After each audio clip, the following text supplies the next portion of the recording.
My daughter was smiling and waving at me as the train pulled away. It had been about 2 months since she last saw her dad, so she was excited to visit him. After she boarded the train, I sent a message to my husband to let him know she was on her way. About 4 hours after I got home, Sarah called me. I had told her to call when she arrived, so I assumed it was just a quick update. "Hi, Sarah, did you make it to San Francisco and meet your dad?" But instead of her usual cheerful tone, she sounded upset. "Mom, can you come pick me up?" What's wrong?" I asked, alarmed. "I didn't get to see Dad," she said. "What do you mean?" "I don't know, I haven't heard from him. When I went to his house, some strange woman answered and wouldn't let me in." "What?" "My name is Liddy, I'm 32, and I live with my husband, Robert, and our 11-year-old daughter, Sarah. I got pregnant with Sarah when I was still in college. It wasn't planned, but with support from my parents, I managed to finish school. After that, I became a full-time housewife.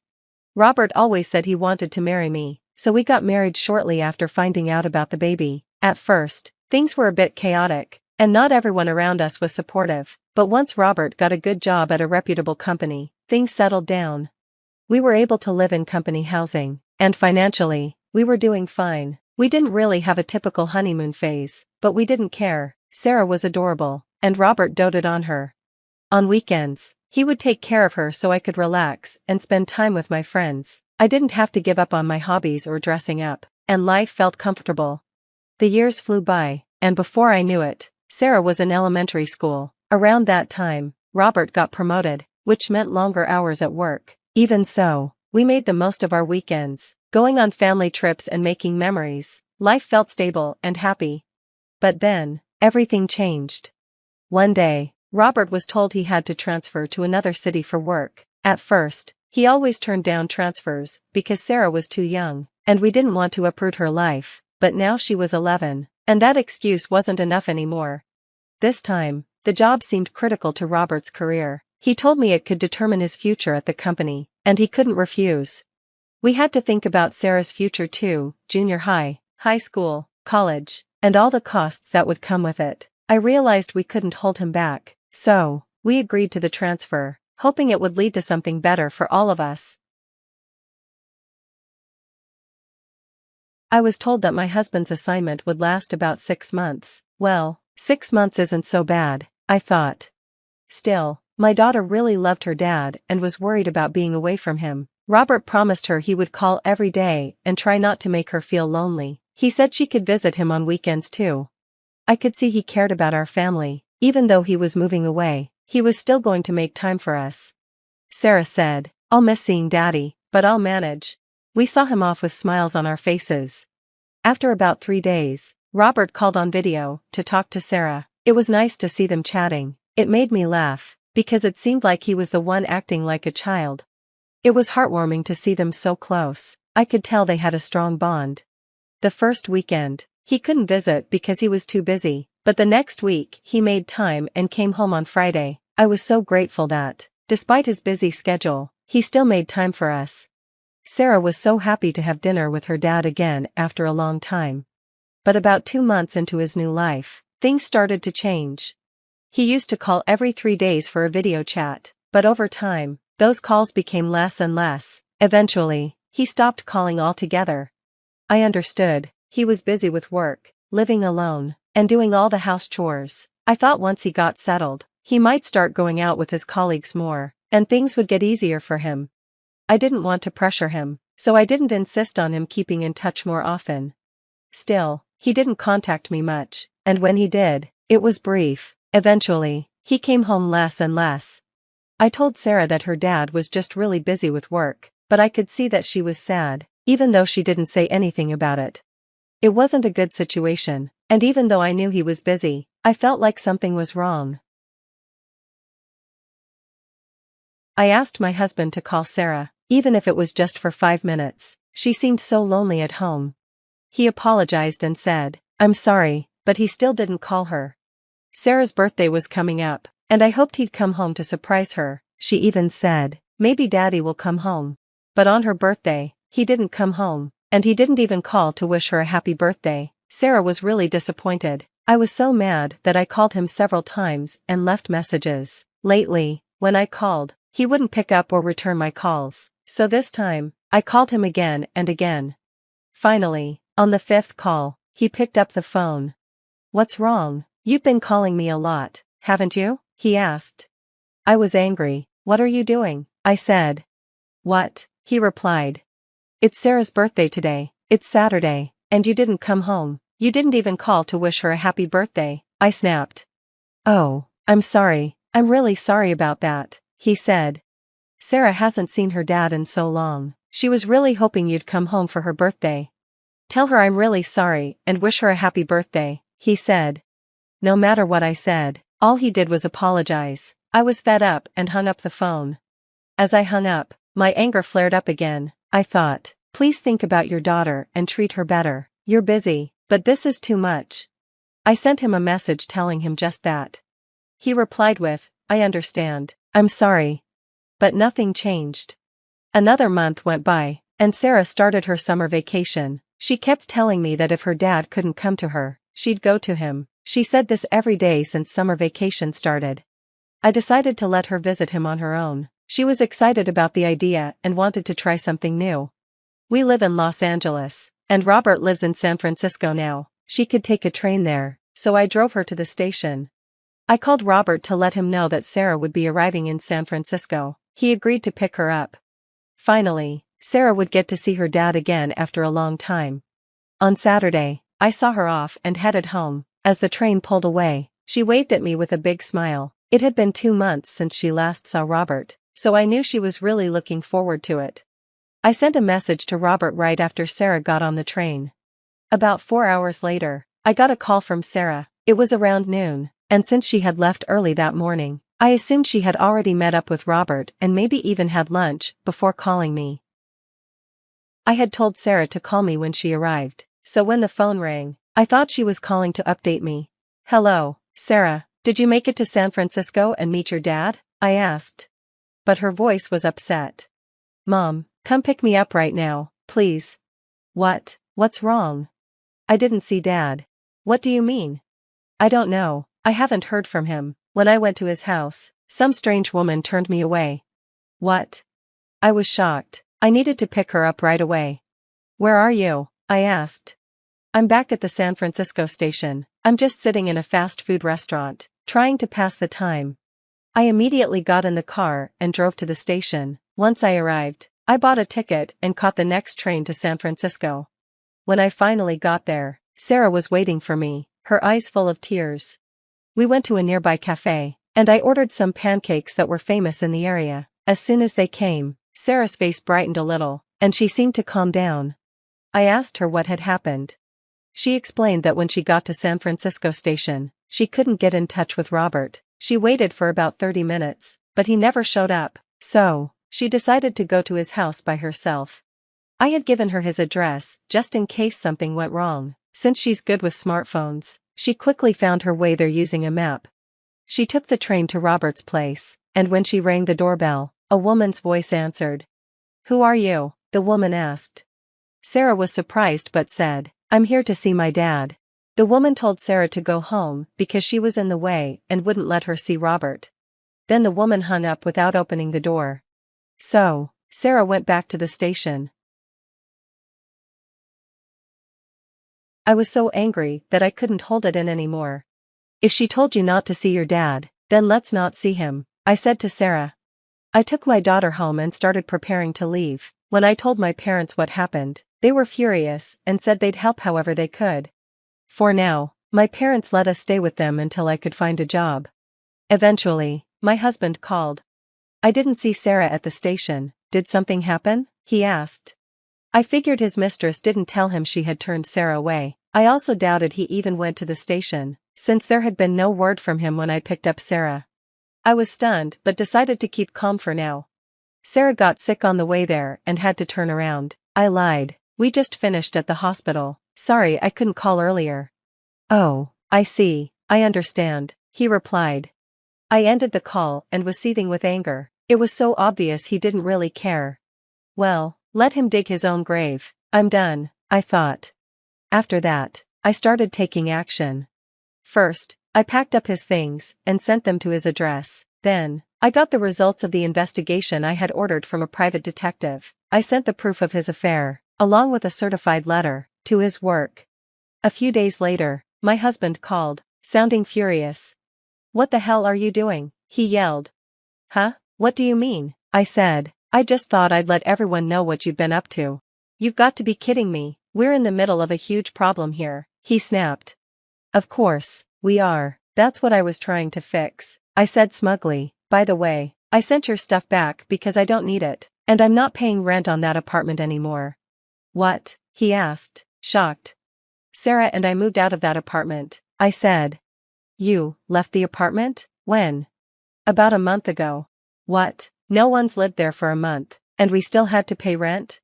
"Well, yeah, but it's in your name, so that's your problem." "No," he shouted, "you're 2 months behind on rent now. I've been getting calls from an unknown number, I bet that's why. We'll be evicted." "Not my problem," I said coldly. "But we'll be in trouble if I lose the apartment. Why didn't you just stay there? And you sent a certified letter to my company. Do you know what you've done? They found out about my affair. They're replacing me and moving me back to Los Angeles. And now, because you sent my stuff back, I don't even have a place to live there." I almost laughed because everything had worked out better than I expected, but I kept calm and said, "You've hurt Sarah and me so much. Now, you're going to pay the price, and this isn't over." "What do you mean?" he asked, his voice shaking. "I'm filing for divorce, and I'll be demanding alimony and child support."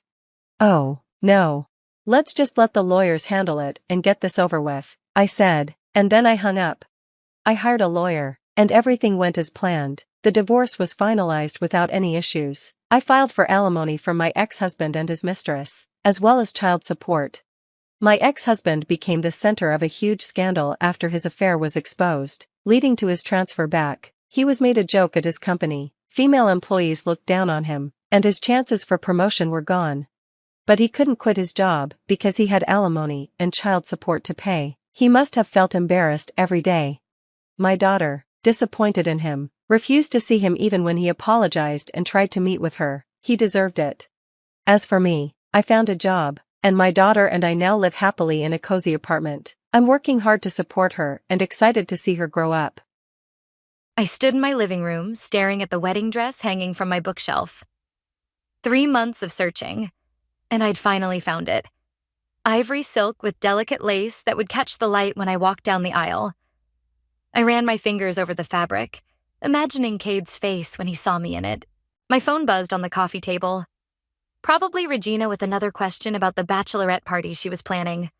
My best friend had been texting nonstop all week, obsessing over every detail like it was her own wedding. I smiled, picking up my phone. Regina and I had been inseparable since college. The kind of friendship where you finish each other's sentences and know exactly what the other person needs before they ask. She'd cried harder than my mom when Cade proposed. The notification wasn't a text. It was an email from an address I didn't recognize. Truth, you need to know ugmail.com. The subject line read, "Before you marry him." My thumb hovered over the delete button. Spam, obviously, but something made me open it. No message, just attachments. 3 photos. The first showed Cade entering a hotel, his arm around a woman whose face I couldn't see. The timestamp read yesterday, when he was supposedly at a work conference in Chicago. My heart stuttered. I opened the second photo. The woman turned toward the camera now, laughing up at Cade. Regina. My Regina with her hand on my fiancé's chest, looking at him the way she'd looked at no one since her divorce 3 years ago. The room tilted. I sat down hard on the couch, my legs suddenly useless. The third photo was the worst. Cade and Regina kissing in the elevator, his hands in her hair, her body pressed against his. The digital timestamp showed 11:42 p.m. I couldn't breathe. I kept staring at the image, looking for signs it was fake. But I recognized Cade's watch, the one I'd given him for his birthday, and Regina's dress, the green one she'd bought when we went shopping last month. She'd said it was for a work event. My phone buzzed again. A text from Regina. "How's the dress fitting? Can't wait to see pics. Love you." I threw my phone across the room. It hit the wall and clattered to the floor, screen cracked but still lit with her message. Love you. I ran to the bathroom and vomited until there was nothing left but bile. When I looked in the mirror, I didn't recognize myself. My face was blotchy, mascara streaking down my cheeks. I looked like someone else, someone broken. My phone rang from where it lay on the floor. Cade's ringtone. I walked over and picked it up, staring at his name on the screen. Hey, beautiful, he said when I answered. His voice was so normal, so Cade, that for a second I thought maybe the photos were some cruel joke. How's my bride-to-be? Where are you? My voice sounded strange, like it belonged to someone else. Still at the conference, last session just ended. Miss me? The lie slid so easily from his lips. Had he always been this good at lying? How many times had I believed him without question? Layla, you there? I got some interesting photos today, I said, surprised by how calm I sounded. Silence. Then, what photos? You and Regina at the Palmer Hotel, yesterday. More silence. I could hear him breathing. Layla, I can explain. Don't. The word came out sharp enough to cut. Is she with you now? No, Don't lie to me. Not anymore. I heard movement, a door closing. Then his voice dropped to a whisper. It was a mistake. It didn't mean anything. A laugh bubbled up from somewhere deep inside me, bitter and unrecognizable. Which time? Yesterday? Last week? How long, Cade? He didn't answer, which was answer enough. Is she there? I asked again. Yes, he finally admitted. But Layla, please. I ended the call and blocked his number. My phone immediately lit up with a text from Regina. Cade just told me, we need to talk. It's not what you think. I blocked her too. Then I sank to the floor, my back against the wall, and stared at my wedding dress. All those fittings, all those plans. The venue we'd spent months finding, the honeymoon we'd saved for, the life we'd mapped out together. All of it built on lies. I don't know how long I sat there, but when I finally stood, my legs were numb and the room was dark. I walked to the dress and touched it one last time. Then I grabbed my scissors from the desk drawer. The first cut was the hardest. After that, it became easier, satisfying even. I sliced through silk and lace until the dress was nothing but expensive confetti on my floor. When I was done, I swept the pieces into a garbage bag, tied it shut, and placed it by the door. My phone had been silent since I'd blocked them both. But now it buzzed with an incoming call from a number I hadn't seen in months. Amber, my sister. I almost didn't answer. Amber and I hadn't spoken since Christmas, when I'd chosen to spend the holiday with Cade's family instead of hers. But right now, she was the only person in my life who had no connection to Cade or Regina. Hey, I said, my voice hoarse. Layla? She sounded surprised I'd picked up. Are you okay? You sound weird. I opened my mouth to say I was fine, my automatic response to that question for as long as I could remember. But what came out instead was the truth. No, I said. I'm not okay at all. I sat on a park bench, watching a couple argue near the fountain. The woman gesticulated wildly while the man stared at his shoes. I couldn't hear what they were saying, but I didn't need to. Their body language told the whole story. 3 days had passed since I'd discovered Cade and Regina's betrayal. 3 days of ignoring their calls from new numbers, deleting their emails without reading them, and pretending I didn't hear the knocking when they came to my apartment. You look like you haven't slept in days, Amber said, handing me a coffee. My sister had insisted on meeting after our call, driving 2 hours to see me. Her concern made me feel both grateful and pathetic. Thanks, I muttered, taking the cup. That's exactly what every woman wants to hear. Amber sat beside me, her shoulder touching mine. Want to talk about it? Not really. I took a sip of coffee, burning my tongue. The pain felt good, something real to focus on. Okay? She didn't push, and I appreciated that.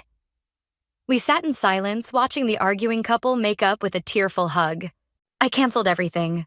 I said finally. Venue, caterer, flowers. Most of them kept the deposits, but I don't care. What about the ring? I twisted the diamond on my finger. I'd forgotten it was still there. I should probably return it. Or pawn it and buy yourself something nice. That made me smile, just a little. Pretty sure that's illegal. Only if you get caught. Amber bumped my shoulder with hers. Seriously though, what's your plan? I don't have one. I pulled the ring off and dropped it into my coffee. It sank to the bottom with a satisfying plunk. I just know I can't be here right now. Everywhere I go, I see them. Come stay with me, Amber offered immediately. I have that spare room. You can hide out as long as you need. I considered it. Amber lived in a small town where no one knew me. No one would ask about the wedding or why I looked like I'd been hit by a truck. But the thought of running away made something harden inside me. I can't, I said. If I leave, it's like they win. This isn't a competition, Layla. Isn't it? I watched a group of pigeons fight over a discarded sandwich. They took everything from me. My future, my trust. If I run away, what does that make me? Human, Amber said softly. It makes you human. I was about to respond when I spotted them. Regina and Cade, walking on the path about 50 yards away. They hadn't seen us yet. Regina was talking animatedly, her hands moving as she spoke. Cade nodded, his arm around her waist. Layla? Amber followed my gaze. Oh shit, I couldn't move, couldn't breathe. They looked so normal together, like any other couple enjoying the park. Had they always been this comfortable with each other, even when I was around? How had I not seen it? Let's go. Amber tugged at my arm, but I shook her off. Wait. I ducked behind a tree, pulling Amber with me. I want to hear what they're saying. This is a bad idea, but I was already moving, keeping to the trees, getting close enough to hear their conversation. Amber followed reluctantly. Told you we should have waited, Regina was saying. Now everything's a mess. What was I supposed to do? Cade sounded defensive. Once she got those photos, the wedding was off anyway. You could have been more careful about breaking it to her. Now she won't even talk to us. She'll come around. She always does. The casual confidence in his voice made me want to scream. Had I been that predictable? That easy to manipulate? I don't know. Regina sighed. You didn't see her face when she tried on that dress. She was so happy, Cade. And she'll be happy again. Just not with me. He stopped walking, turning to face her. Look, we did a shitty thing. I'm not denying that. But we can't change it now. I know. Regina's voice dropped so low I had to strain to hear. I just keep thinking about the baby. How are we going to tell her about that? The world tilted sideways. Baby? What baby? We don't have to tell her anything, Cade said. It's not her business anymore. Regina put her hand on her stomach, a gesture so instinctive it had to be real. It feels wrong, keeping it from her. She was my best friend. Was being the operative word. Trust me, the less she knows, the better. I must have made a sound because they both turned toward the trees where Amber and I were hiding. We ducked down, but it was too late. Regina had spotted us. Layla, she called, her voice uncertain. I grabbed Amber's hand and ran, ignoring Regina calling my name behind us. We didn't stop until we reached Amber's car, both of us breathing hard. Did you hear that? I gasped, bent over with my hands on my knees. She's pregnant. She's fucking pregnant with his baby. Amber unlocked the car. Get in. We need to get out of here. I slid into the passenger seat, my mind racing. Regina was pregnant. With Cade's child. A child that could have been mine if things had been different. I think I'm going to be sick, I said, rolling down the window. Just breathe, Amber advised, starting the car. Deep breaths, but I couldn't breathe. All I could think about was Regina's hand on her stomach, Cade's arm around her waist. How long had they been together behind my back? How many times had I talked to Regina about wanting children with Cade, not knowing she was already carrying his baby? As we pulled away from the park, something shifted inside me. The numbness that had enveloped me for days cracked open, revealing something hot and dangerous underneath. "I need to talk to Brendan," I said suddenly. "Who's Brendan?" "Cade's college roommate. They're still friends." I pulled out my phone. "He might know how long this has been going on." "Layla, what are you doing?" I looked at my sister, really looked at her for the first time in days. "I'm not running away, Amber. I'm not hiding. They don't get to do this to me and just walk away happy." "What exactly are you planning?" I didn't answer. I was too busy scrolling through my contacts, looking for Brendan's number. The gym was nearly empty at 5 a.m. Just me and the weights and the anger burning through my veins. I added another 10 pounds to the bar and positioned myself under it, ignoring the protest in my shoulders. "You're going to hurt yourself," a voice said from behind me. I turned to see Marin, my coworker, watching me with concern. Her presence at this hour wasn't surprising. We'd started this early morning routine together months ago. But I hadn't expected her today. I hadn't expected anyone. "I'm fine," I grunted, pushing the bar up. My arms trembled with the effort. Marin stepped forward to spot me. "You don't look fine. You look like you're trying to punish your body for something your heart is feeling." I let the bar drop back onto the rack with a clang. "Since when are you a therapist?" "Since my best friend started ghosting everyone and showing up at the gym looking like she's planning a murder." She handed me a towel. "What's going on, Layla? Everyone's worried.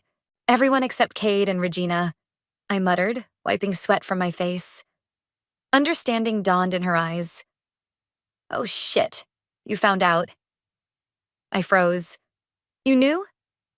Marin looked away, guilt written across her face. "I suspected. Regina's been acting weird for months. And then last week at happy hour, I saw how they looked at each other when they thought no one was watching. And you didn't think to tell me?"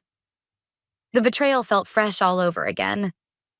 "I'm planning a wedding with the man, and you just let me walk around clueless?" "I wasn't sure," she said defensively. "And it wasn't my place. I thought if there was something going on, Cade should be the one to tell you." "Well, he didn't.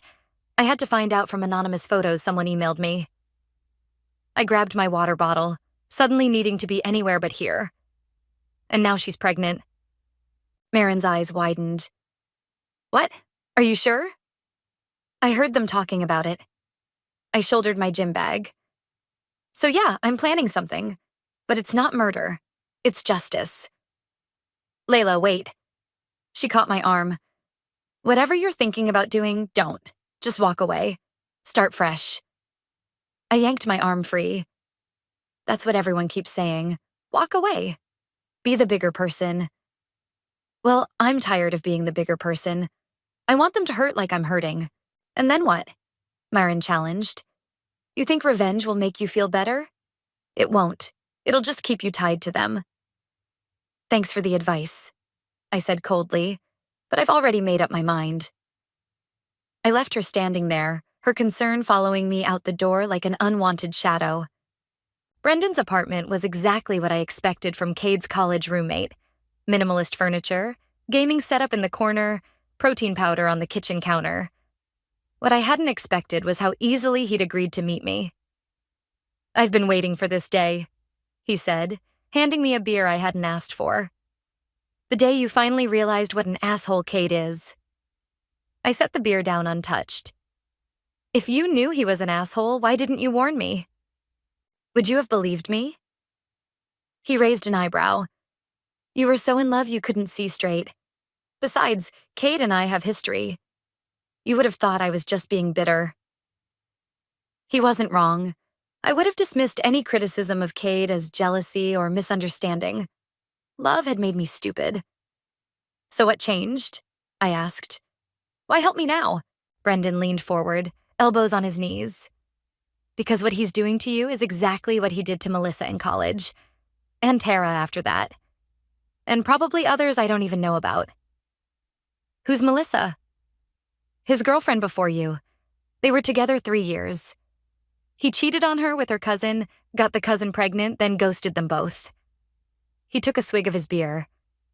Sound familiar? My stomach twisted. Why are you still friends with him if he's such a monster? We're not friends. We're connected. Big difference. He shrugged. I keep tabs on him because someone should, and because I always hoped one day I could help one of his victims get even. I'm not a victim, I snapped. No? His gaze was uncomfortably direct. What would you call it then? I didn't have an answer for that. Instead, I pulled out my phone and showed him the photos I'd received. Do you know who sent these? He barely glanced at them. No, but I can guess. Regina's not Cade's only side piece. There's a woman named Sabrina he's been seeing off and on. She works at his gym. The floor seemed to drop out from under me.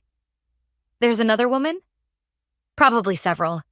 Cade doesn't do exclusive, even when he's engaged. Brendan's tone was matter-of-fact, like he was discussing the weather instead of the complete devastation of my life. Sabrina found out about Regina a few weeks ago. She was pissed. I tried to process this new information. Not only had Cade been cheating with my best friend, but he'd been cheating on both of us with someone else. The humiliation burned worse than any physical pain. I need to find this Sabrina, I said, more to myself than to Brendan. Already ahead of you. He slid a piece of paper across the coffee table. Her number, address, work schedule, everything you need. I stared at him. Why are you helping me like this? Something dark flashed across his face. Let's just say Cade has hurt people I care about too. And Regina's no innocent bystander. She knew exactly what she was doing. I folded the paper carefully and put it in my pocket. What do you think I should do with this information? That's up to you. He finished his beer. But if you're looking for maximum impact, wait for the baby shower. Baby shower. Regina's already planning it. 12 weeks along and already sending out save the dates to her inner circle. He smiled without humor. Cade's playing the proud father-to-be. It's quite the performance. The image of them celebrating their betrayal, surrounded by friends and gifts, made me physically ill. But beneath the nausea was something else. A cold, clear purpose. When is it? I asked. 6 weeks from now. Plenty of time to plan something they'll never forget.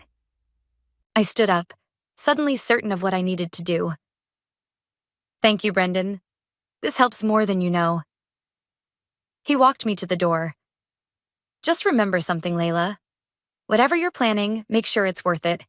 Revenge comes with its own price. I thought about Cade's easy lies, Regina's hand on her stomach, the future they'd stolen from me. Some prices, I said quietly, are worth paying. Amber's apartment door swung open before I could knock a second time. Her expression shifted from irritation to surprise when she saw me standing there, overnight bag in hand. Layla, what are you doing here? You said I could stay if I needed to. I shifted uncomfortably. I need to. She stepped aside to let me in. Her apartment was smaller than mine, cluttered with art supplies and half-finished projects. The familiarity of it, the smell of oil paints and coffee, made my throat tighten. What happened? She asked, taking my bag.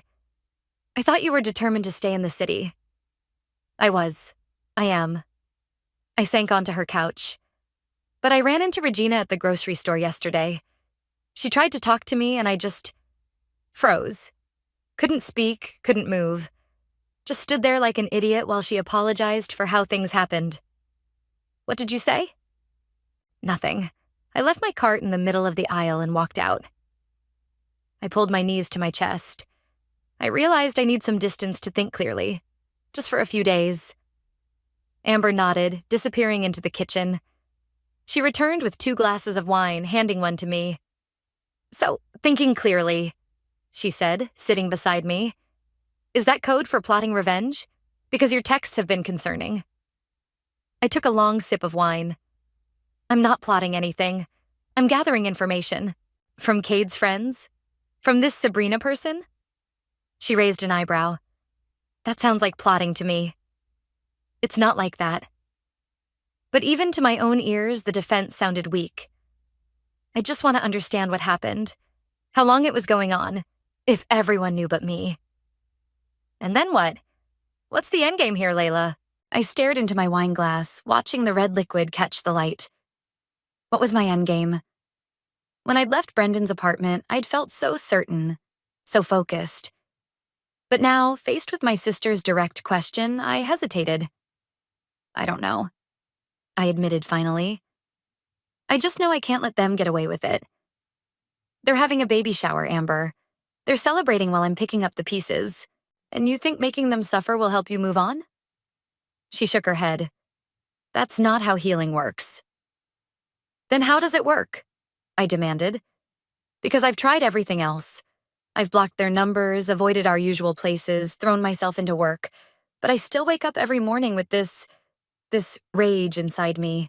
It's eating me alive. Amber was quiet for a long moment. Do you remember when Dad left? The abrupt change of subject caught me off guard. What does that have to do with anything? You were 12, I was 16. Mom was a mess, drinking too much, crying all the time. She traced the rim of her glass. I was so angry at him. I used to fantasize about ruining his new life with that woman.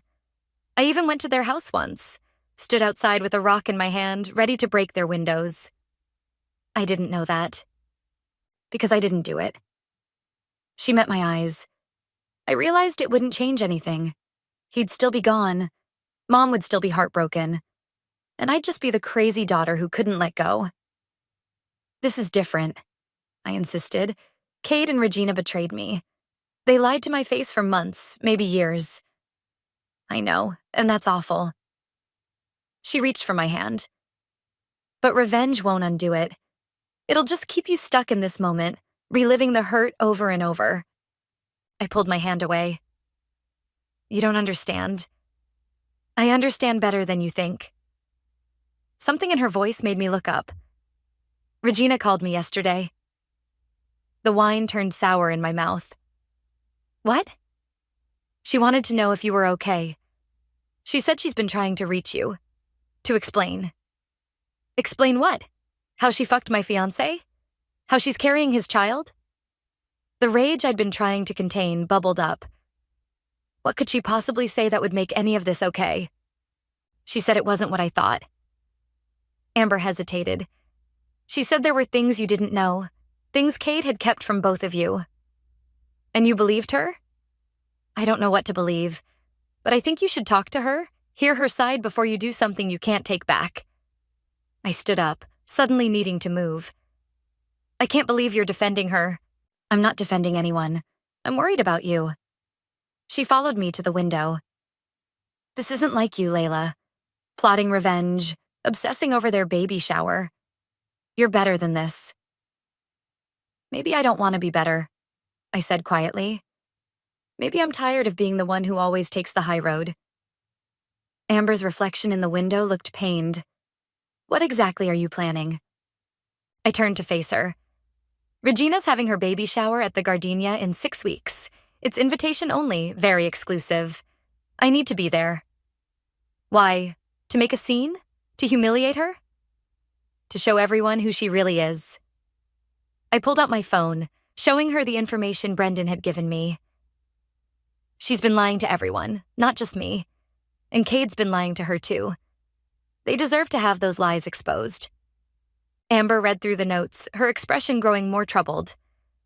Layla, this is a lot. Have you verified any of this? Not yet, but I will. I took the phone back. That's why I need to stay here. I need space from them to put the pieces together. She was quiet for a long moment, studying my face. You know I'll always have your back, but I'm scared this path you're on will hurt you more than it hurts them. I'm already hurt, I said simply. Nothing could make it worse. The look she gave me was so full of sadness it made me want to cry. That's what I'm afraid of, that you believe that. My phone buzzed with a text. Unknown number, but I knew immediately who it was from. Got your number from Brendan. We should talk. I know things about Cade and Regina that will make your revenge so much sweeter. Meet me tomorrow? Sabrina. I looked up at Amber, decision made. I need to borrow your car tomorrow. Where are you going? To meet someone who understands what I'm going through.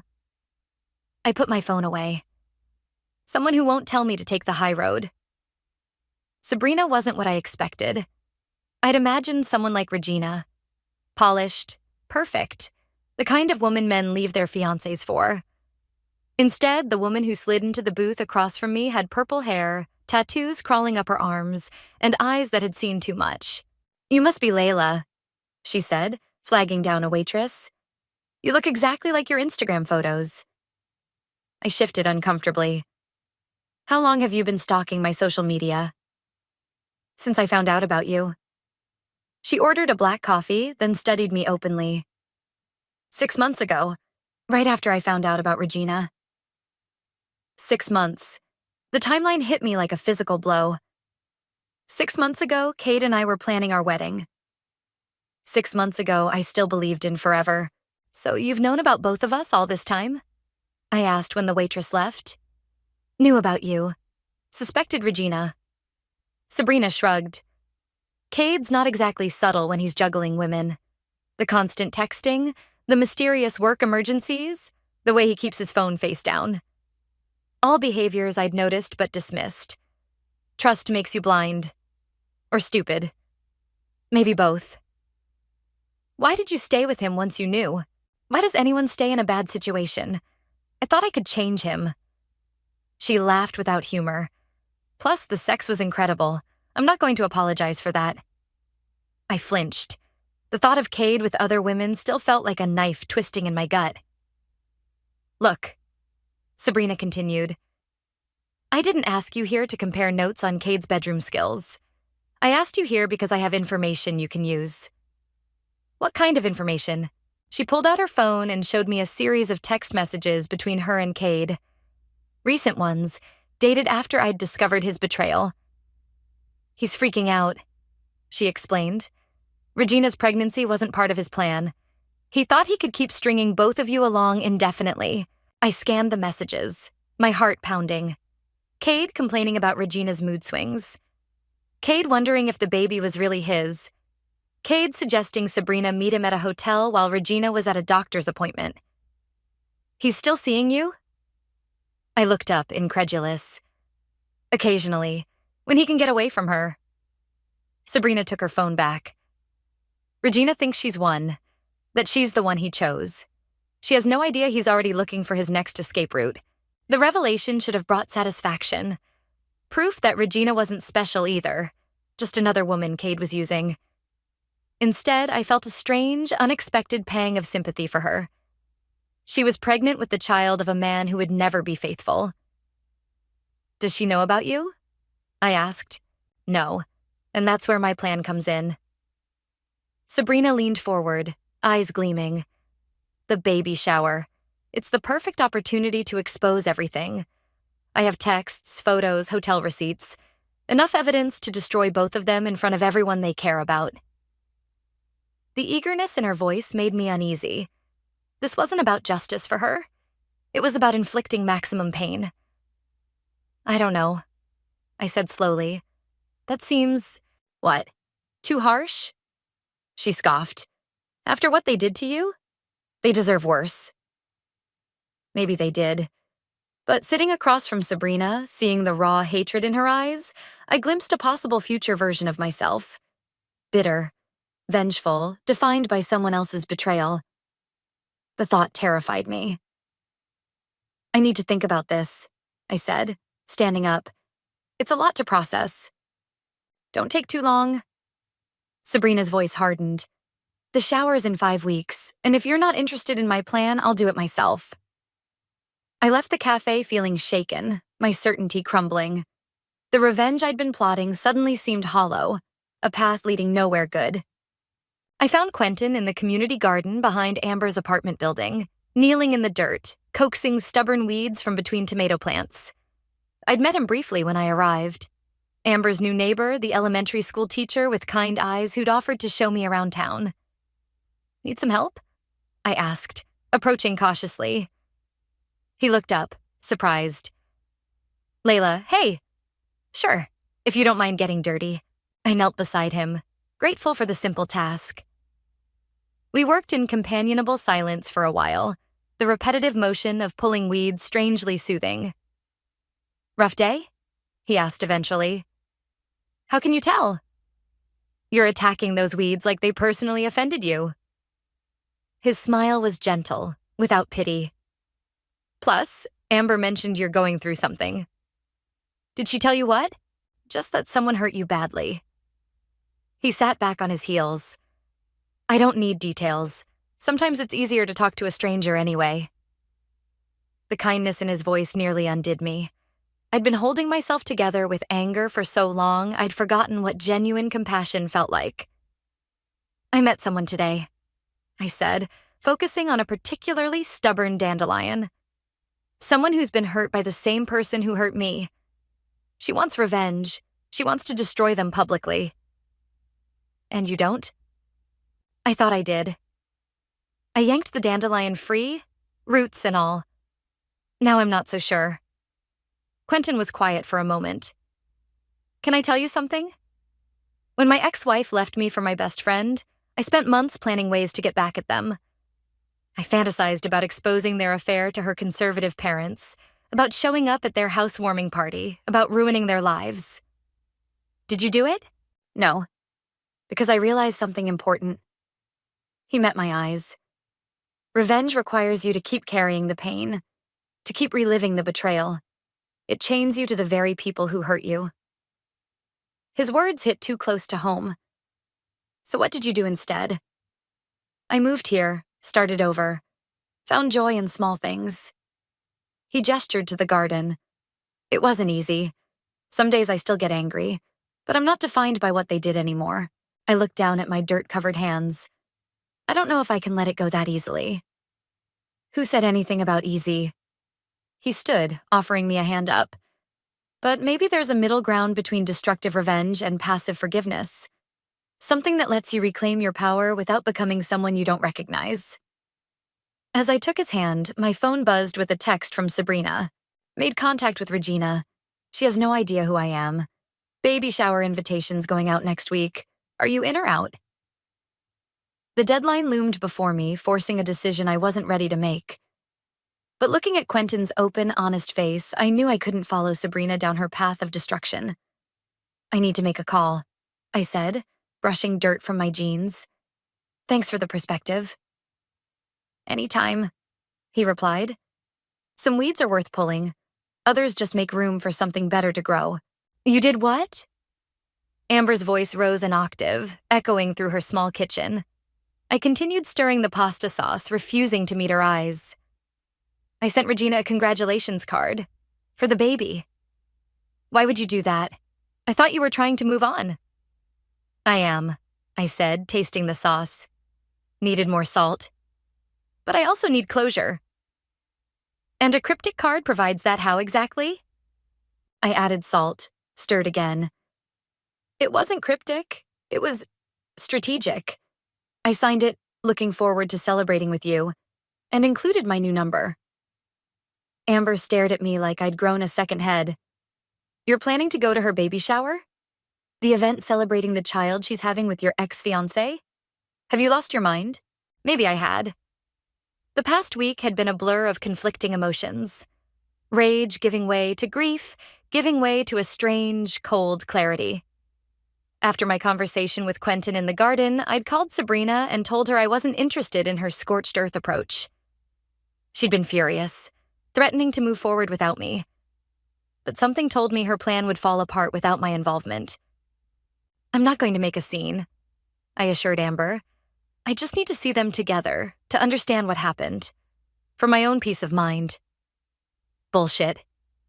Amber crossed her arms. You're still plotting something. I can see it in your eyes. I turned off the stove. Think what you want. But Regina texted me this morning. She wants to meet. And you agreed? I did. I poured the sauce over the pasta. Tomorrow at that cafe near the park. She says she has things to explain. Amber's expression softened. Are you sure you're ready for that? No, I wasn't sure. The thought of facing Regina made my stomach churn. But I'd spent 3 weeks hiding in Amber's apartment, working remotely and avoiding social media. It was time to confront reality. I need to hear what she has to say, I said simply, even if it's just more lies. Amber didn't look convinced, but she dropped the subject as we sat down to eat. The conversation shifted to safer topics. Her latest art commission, my work projects, Quentin's invitation for me to join the community garden committee. It wasn't until after dinner, as we washed dishes side by side, that Amber spoke again about Regina. "Just promise me something," she said, handing me a plate to dry. "Whatever you're planning, be careful. Not just of them, but of yourself. Revenge changes people, and rarely for the better." I took the plate, remembering Sabrina's bitter eyes, the hatred that seemed to consume her. "I know. I promise I'm not turning into her." "Into who?" "No one." I put the plate away. "Just someone I met who's been down this road before." The cafe was crowded when I arrived, but I spotted Regina immediately. She sat in a corner booth, hands wrapped around a mug of tea, looking smaller than I remembered. Her pregnancy was visible now, a gentle curve beneath her sweater. She saw me approaching and straightened, her face a mixture of hope and fear. "Layla, you came." I said I would. I slid into the booth across from her, maintaining as much distance as possible. "You said you wanted to explain." Regina nodded, her fingers tightening around her mug. "I do. But first I need to say I'm sorry. What I did was unforgivable."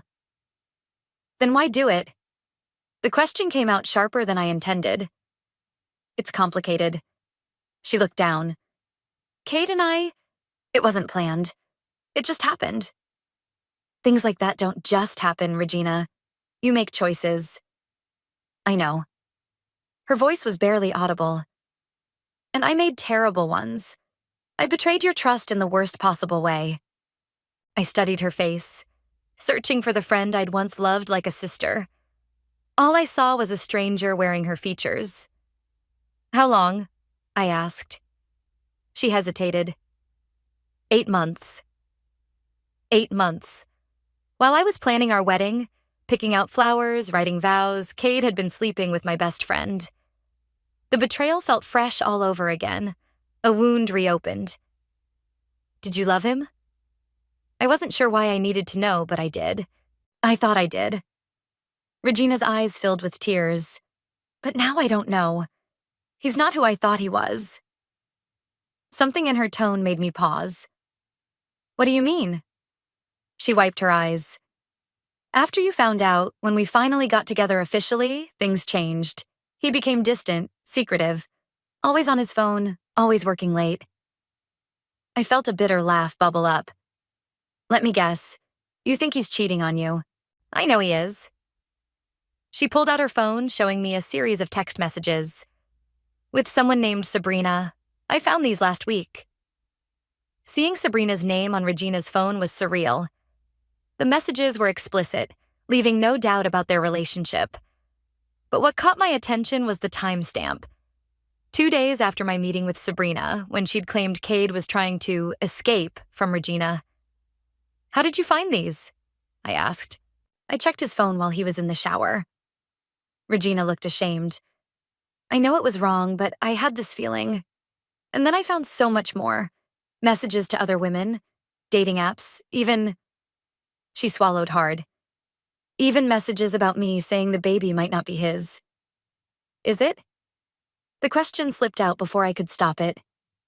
"Of course it is." Her indignation seemed genuine. "I've never been with anyone else. That's what makes his accusation so horrible." I sat back, processing this new information. If Regina was telling the truth, Cade had been manipulating all of us. Me, Regina, Sabrina, probably others I didn't even know about. "Why are you telling me this?" I asked finally. "What do you want from me?"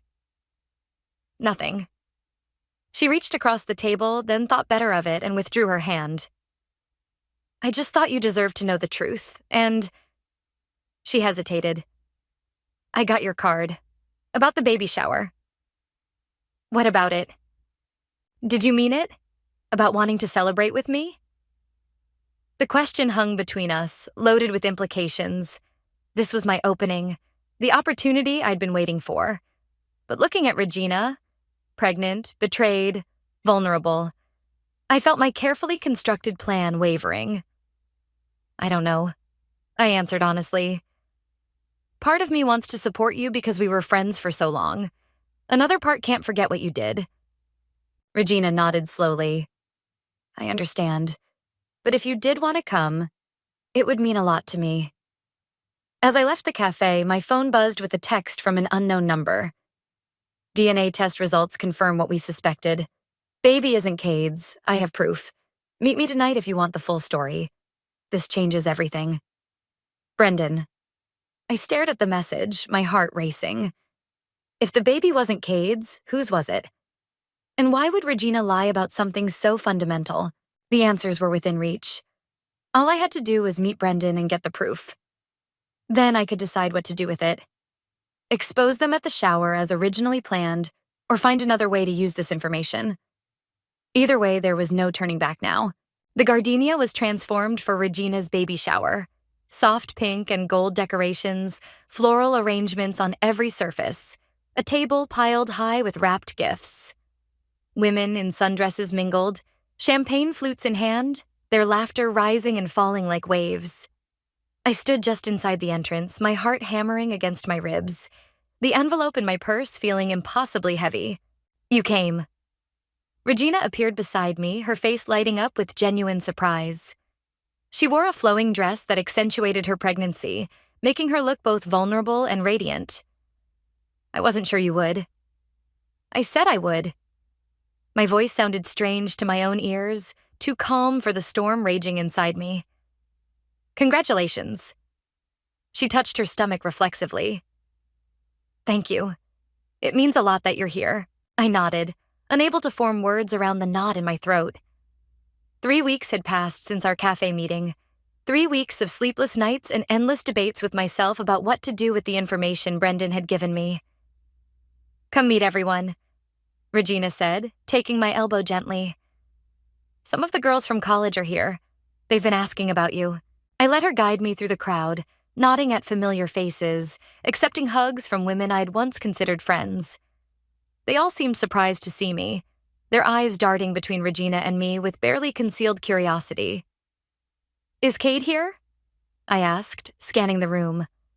Not yet. He had a work thing, but he promised to stop by. Regina's smile tightened slightly. You know how he is with schedules. I did know. It was one of the many things about him I'd overlooked, excused, rationalized away. His perpetual lateness, his vague explanations, his ability to make you feel like you were overreacting when you questioned him. Layla? A voice behind me made me turn. Marin stood there, champagne in hand, looking as shocked as if she'd seen a ghost. What are you doing here? I invited her. Regina answered before I could. We're working things out. Marin's eyes narrowed with suspicion. She pulled me aside as soon as Regina was distracted by another guest. What are you playing at? She hissed. Last time we talked, you were plotting revenge. Now you're at her baby shower like you're best friends again? I took a deep breath. Things have changed. Changed how? Before I could answer, a commotion at the door drew everyone's attention. Cade had arrived, all smiles and charm, carrying a bouquet of roses. He froze when he saw me, his confident facade cracking for just a moment before he recovered. Layla, he said, approaching cautiously. This is unexpected. Is it? I kept my voice light. Regina invited me. We've been talking. His eyes darted to Regina, who was watching us intently from across the room. Have you? About what? Old times. New beginnings? I smiled, the expression feeling foreign on my face. The baby. Something flickered in his eyes. Fear, maybe, or calculation. Right. The baby. Congratulations, by the way. I raised my voice slightly, ensuring nearby guests could hear. You must be so excited to become a father. He shifted uncomfortably. Yeah, it's a big change. The biggest. I sipped my water. I was just telling Regina how amazing it is that you're stepping up, taking responsibility. Not every man would. Cade's smile became strained. Well, you know me. Always doing the right thing. Do I know you, Cade? I'm not sure I ever did.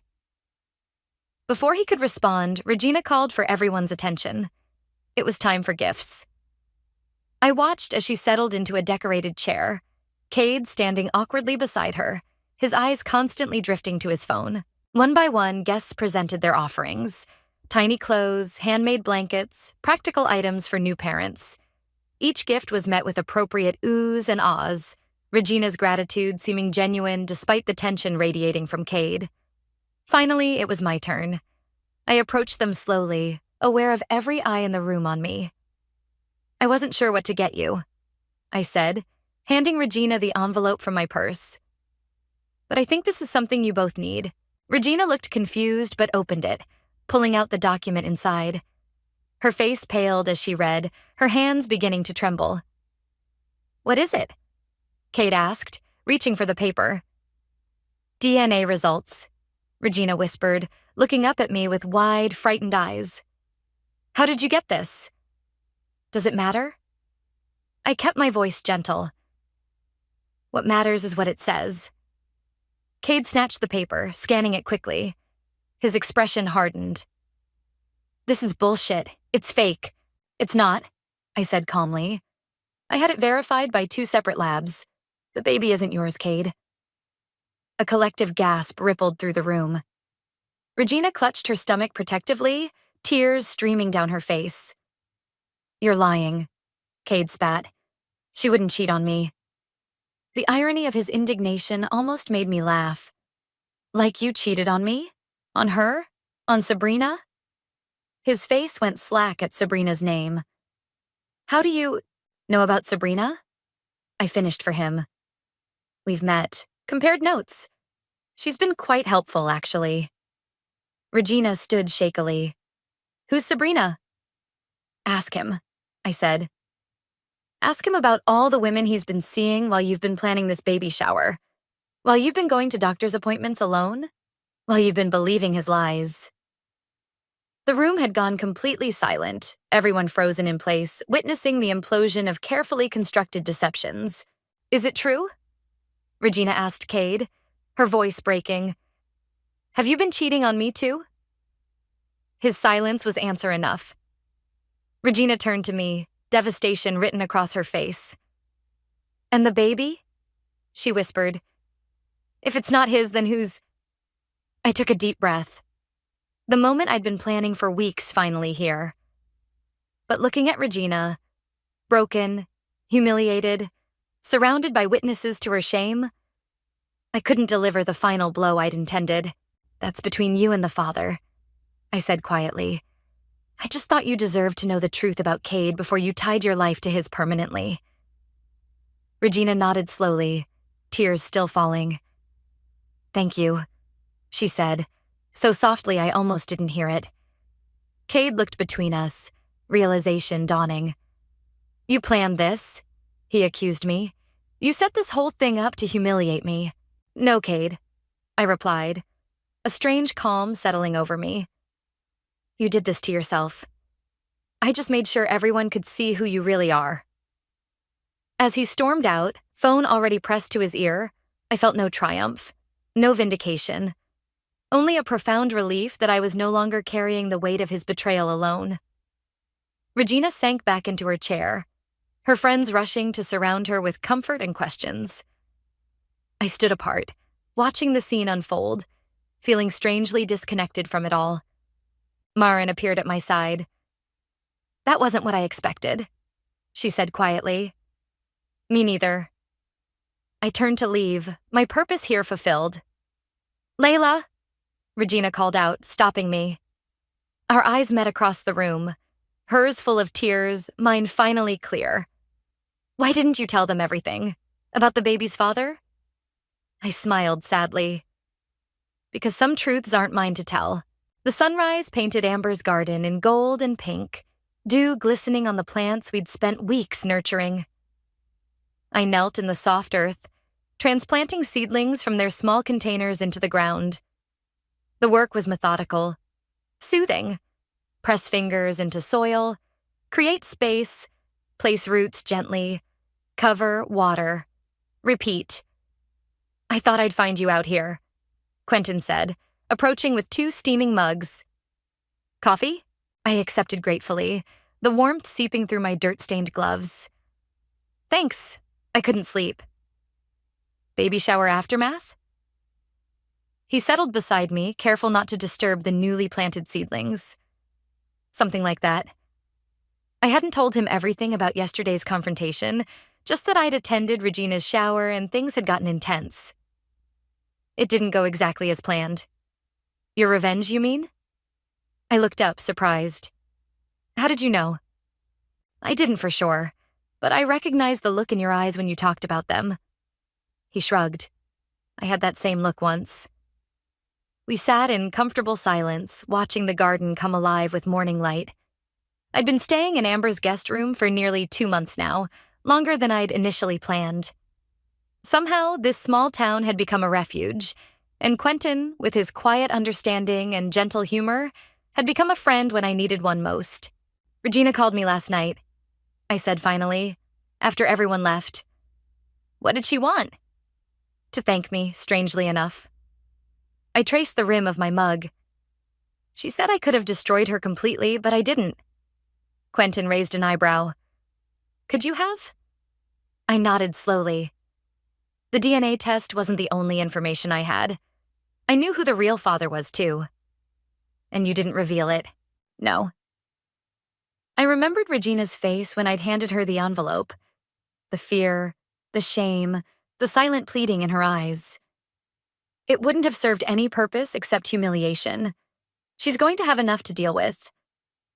That's surprisingly compassionate, considering everything. Maybe. I pulled off my gloves, examining the dirt embedded under my fingernails. Or maybe I just realized I didn't want to be the person who could do that to someone else, even if they deserved it. My phone buzzed with a text. Brendan asking if I'd gone through with the plan. I ignored it, just as I'd ignored Sabrina's angry messages after the shower. Their hunger for destruction no longer matched my own. "What happens now?" Quentin asked. "I don't know." I set my empty mug on the ground. "I've been hiding here, focusing all my energy on revenge. Now that it's over, I'm not sure what comes next." "You could stay," he suggested, his voice carefully neutral. "Amber mentioned you've been working remotely. You could do that from here permanently." The idea was tempting. This quiet life, this garden, this man with kind eyes who never pushed too hard. But something inside me resisted. "I can't keep hiding," I said finally. "I need to go back, face my life." "That's not hiding," Quentin countered. "That's running." Before I could respond, Amber appeared at the garden gate, her expression serious. "Layla, someone's here to see you." My heart stuttered. "Cade?" "No." Amber stepped aside, revealing Regina standing behind her, looking small and uncertain in the morning light. I stood, brushing soil from my knees. "Regina, what are you doing here?" "I needed to talk to you."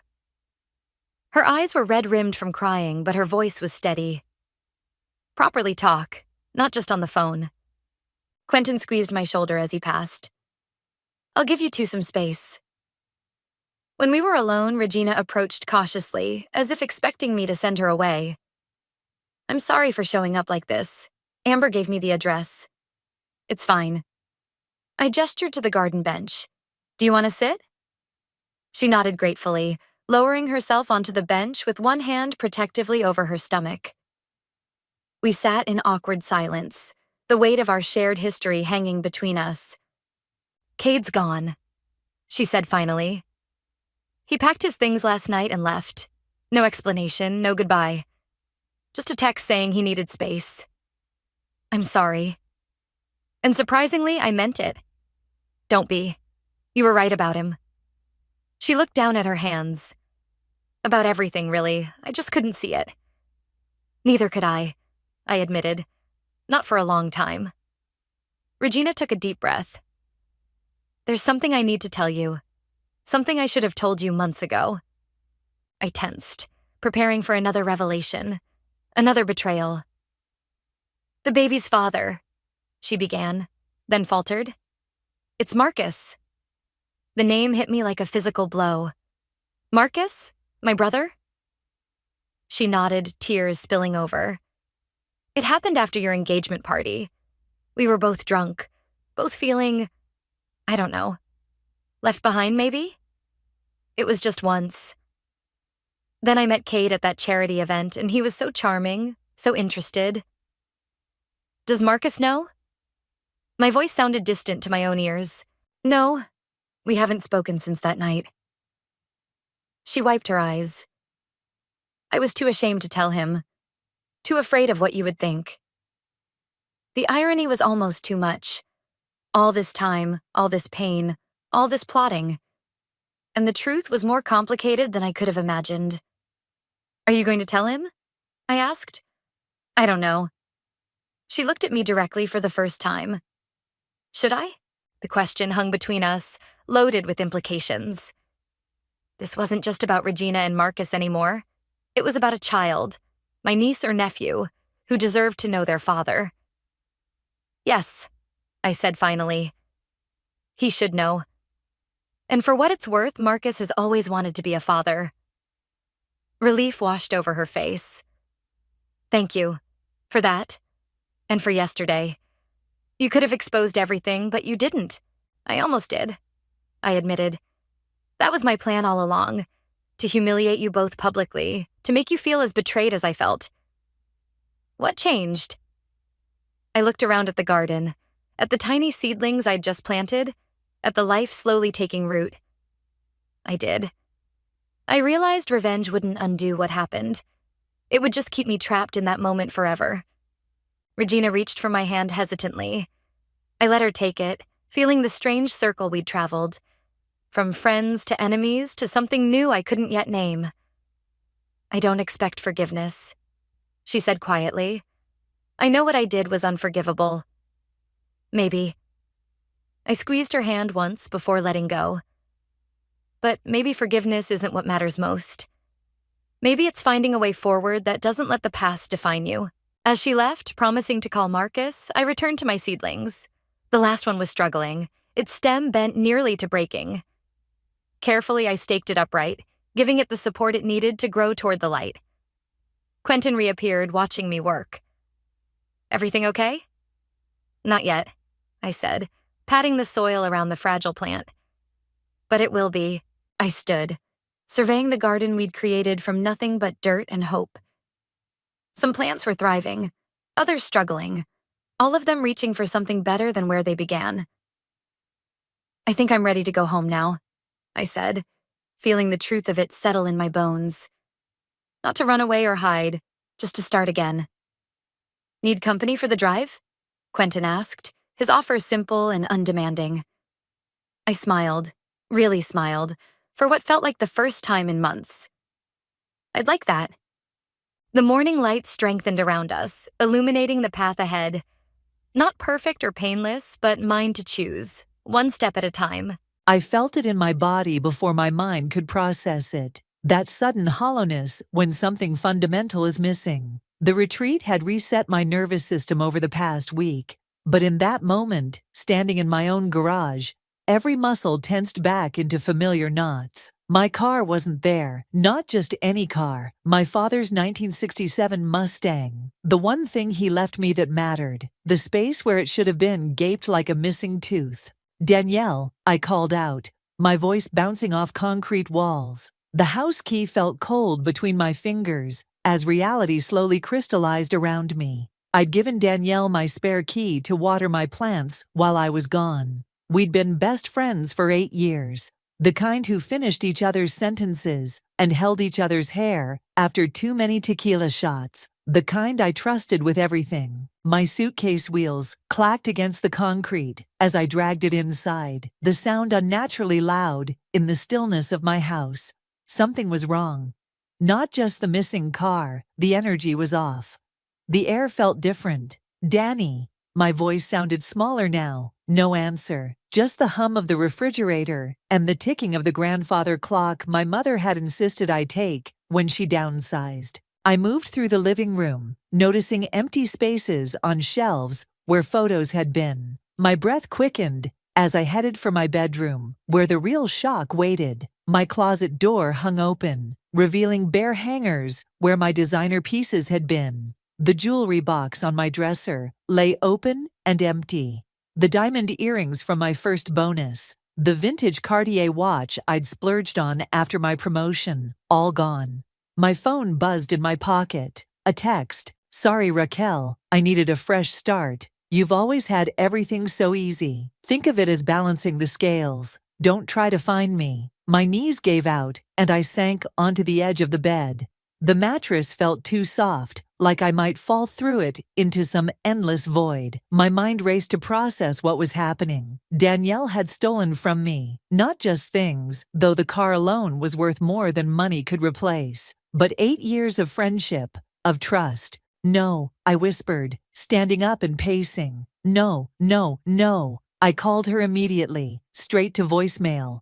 "Danielle, what the fuck? Call me back right now." My voice cracked as anger battled with disbelief. I tried again and again. Nothing. I scrolled through our text history, looking for clues I might have missed. Our last exchange was about my trip, her wishing me a relaxing time, me thanking her for watching the house. Normal, mundane, a lie. The bathroom door was ajar, and I pushed it open to splash cold water on my face. My reflection looked wrong somehow. Same dark eyes, same wavy hair falling past my shoulders. But something had changed.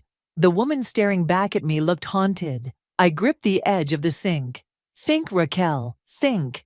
Cameron. I needed to call Cameron. He was friends with both of us, had introduced us at a housewarming party years ago. Surely he'd know something. He answered on the third ring. "Hey, you're back. How was the—" "Danielle took my car," I cut in. "And my jewelry, and half my closet. Tell me you know where she is." The silence stretched for 3 beats too long. "Cameron.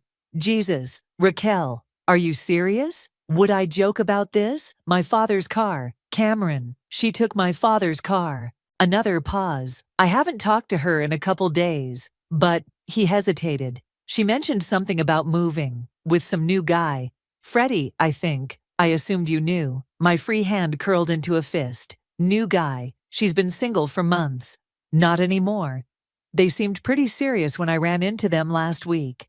The floor seemed to tilt beneath me. "And you didn't think to mention this? I thought you knew. You two tell each other everything." I laughed, a sharp, bitter sound that surprised even me. "Apparently not." After hanging up, I sank to the bathroom floor, my back against the cool tile wall. The betrayal felt physical, like someone had reached inside my chest and squeezed. Dad's car, the only piece of him I had left. I closed my eyes and saw him teaching me to drive it when I was 16. His patient smile as I ground the gears. "Easy does it, Rack," he'd said. "Respect the machine, and it'll respect you back." My eyes snapped open. I pulled myself up and walked with purpose to my home office. The computer hummed to life, and I logged into my bank account.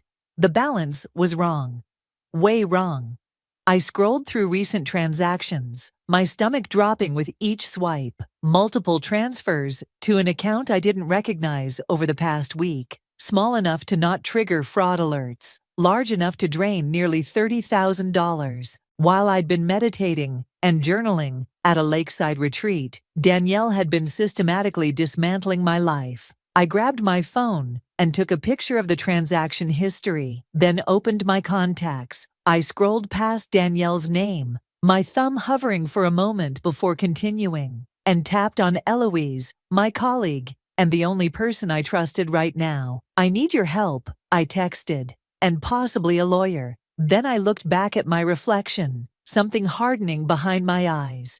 "I'm coming for you, Danielle," I whispered, "and I'm taking back everything you stole." Eloise arrived within 30 minutes, still wearing her work clothes, crisp black pants, and a silk blouse that somehow hadn't wrinkled, despite the 12-hour day I knew she'd put in. She took one look at my face and pulled me into a hug. "I brought wine," she said, holding up a bottle of Cabernet, "and pizza's on the way." I led her to the kitchen, grateful for her practical approach to crisis. While I grabbed glasses, she surveyed the empty spaces where things used to be.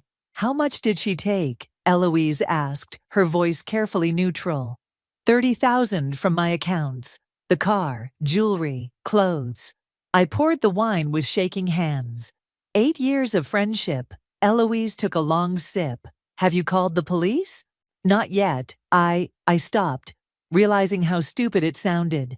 Part of me keeps thinking there's an explanation, that she'll call and say it was all a misunderstanding. "Raquel." Eloise set her glass down. "This wasn't a misunderstanding. This was calculated." I knew she was right. The Danielle I thought I knew. The one who held my hand at Dad's funeral, who brought soup when I had the flu, wouldn't do this. But maybe that Danielle never existed. "We shared everything," I said quietly. I gave her the spare key to my house, access to my Netflix, my Hulu. She knew where I kept my passport, for Christ's sake. I looked up suddenly. My passport. I rushed to the drawer where I kept important documents. Empty. My passport, birth certificate, social security card, all gone. "Fuck," I whispered, slamming the drawer shut. "She's going to steal my identity too." Eloise was already on her phone. "I'm texting you my lawyer's number. Call her tonight. And we're freezing your credit right now."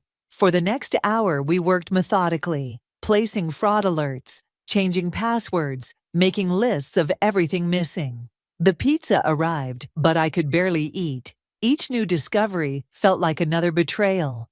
"I should have seen this coming," I said, staring at my laptop screen. "There were signs." "Like what?" Eloise asked. I thought back to small moments that had nagged at me, but that I'd dismissed. She started asking weird questions about my finances a few months ago. How much I had in savings, whether I kept cash at home. "What did you tell her?" "Everything." I laughed bitterly. I even showed her my investment portfolio when she said she wanted to start investing herself. "And did she?" I frowned. "No, she always had an excuse. A bill came up, her hours got cut at work." Another memory surfaced. "She borrowed $3,000 from me in April. Said she needed it for a deposit on a new apartment. Did she pay you back?" "She said she would in installments, but..." I trailed off, the truth dawning on me. "She never paid a cent." Eloise's expression softened. "Raquel, this isn't your fault. I know, but..." My phone buzzed with a text. "Cameron. Just talked to Freddie. He says Danielle's with him, but won't say where. Seemed nervous when I mentioned you were looking for her." I showed Eloise the message. "Who's Freddie?" she asked. "Apparently, Danielle's new boyfriend. Someone she never bothered to mention to me." I texted Cameron back. "Get his number." "You know what's weird?" I said, setting my phone down. 2 weeks ago, Danielle insisted I book that retreat. Said I looked stressed, that I needed to disconnect completely. Eloise's eyes narrowed. "So you'd be unreachable while she cleaned you out." My phone buzzed again.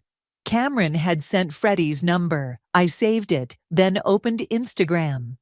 Danielle's profile was gone.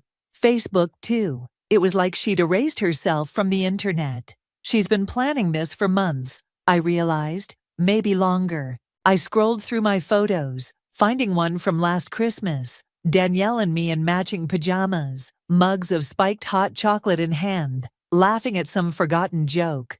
Her smile looked so genuine. Had she been plotting even then? "I trusted her with everything," I whispered. "I told her things I've never told anyone." Eloise squeezed my hand. "What are you going to do?" I stared at the photo a moment longer, then deleted it. "First, I'm calling the police, then your lawyer, and then..." I took a deep breath. "I'm going to find her. And then what?" The question hung in the air. What would I do when I found Danielle? The hurt was curdling into something darker, something that scared me a little. "I don't know yet," I admitted. After Eloise left, I sat alone in my half-empty house, Scrolling through my phone, I found myself looking at photos of my dad's Mustang, the rich cherry red paint he'd lovingly maintained, the cream leather seats we'd reupholstered together the summer before he got sick. "I'll get it back, Dad," I promised the empty room. My laptop pinged with an email notification. The subject line made my heart skip. "Your recent purchase." It was a receipt from a high-end furniture store in Phoenix, $12,000 charged to my credit card that I thought I'd already frozen. The shipping address was unfamiliar. I grabbed my phone and dialed Freddie's number. It rang 4 times before a man answered. "Hello." His voice was wary. "Is Danielle there?" I asked, keeping my voice steady. A pause. "Who's asking?" "Tell her Raquel says enjoy the new furniture." I hung up before he could respond. I had an address now, and with it, the first real thread to pull. I couldn't sleep. The furniture receipt from Phoenix kept pulling me back to my laptop, where I'd spent hours researching the address. It was a luxury apartment complex, the kind with a rooftop pool and concierge service, the kind that required excellent credit and a substantial income, neither of which Danielle had. By 5 a.m., I'd made my decision. I showered, packed a small overnight bag, and booked a flight to Phoenix for that afternoon. The police had taken my report, but made it clear that disputes between friends weren't high priority. Eloise's lawyer had been more helpful, already filing paperwork to freeze my accounts and flag my stolen documents. But I needed to see Danielle's face when I confronted her. I was pouring coffee when my phone rang. "Cameron." "Hey," I answered, trying to sound casual. "Any news?" "I talked to Freddie again," he said, his voice tight. "He says Danielle's freaking out about your call. They know you have their address." My hand tightened around the mug. "Good." "Raquel." Cameron hesitated. "I don't think you should go there." I set the coffee down. "How did you know I was planning to go?" "Because I know you." His voice softened. "Look, there's something I need to tell you. About Danielle." "What?" Another pause. "Can we meet for breakfast? I don't want to do this over the phone." 40 minutes later, I slid into a booth across from Cameron at our usual diner. He looked terrible, dark circles under his eyes, hair uncombed. He pushed a mug of coffee toward me. "Talk," I said, ignoring the coffee. Cameron rubbed his face. "I should have told you this years ago. When Danielle and I first met, before I introduced you two, we dated briefly." I blinked. "What? You never mentioned that." "It was only a few weeks. He looked down. "She borrowed money from me too. A lot of money. Said her mom was sick, needed help with medical bills." "Was that true?" "No, her mom was fine. I found out later she used it to pay off credit card debt. When I confronted her, she cried. Said she was embarrassed and would pay me back. She never did." He met my eyes. "After we broke up, she asked me to introduce her to you." The implications hit me like a physical blow. "You're saying she targeted me from the beginning?" "I don't know, maybe." Cameron looked miserable. "At first, I thought she genuinely wanted to be friends with you. By the time I realized she might have ulterior motives, you two were so close. I didn't want to mess that up without proof." "So you said nothing?" My voice was ice. "For 8 years. I'm sorry, Raquel, I really am." I stood up, unable to stay seated with the anger coursing through me. "I have to go." "Wait." Cameron grabbed my wrist. "There's more. Freddie isn't just some random guy. He's got a record, fraud, identity theft. He's dangerous." I pulled my arm away. "All the more reason for me to get my things back now, before they do more damage. At least let me come with you." "No." I grabbed my bag. I don't know who I can trust anymore. Back home, I paced my living room. Cameron's revelations spinning in my head. Had our entire friendship been a long con? Every heart-to-heart conversation, every shared secret, had Danielle been cataloging my vulnerabilities all along? I opened my laptop and searched Freddie's name, plus fraud.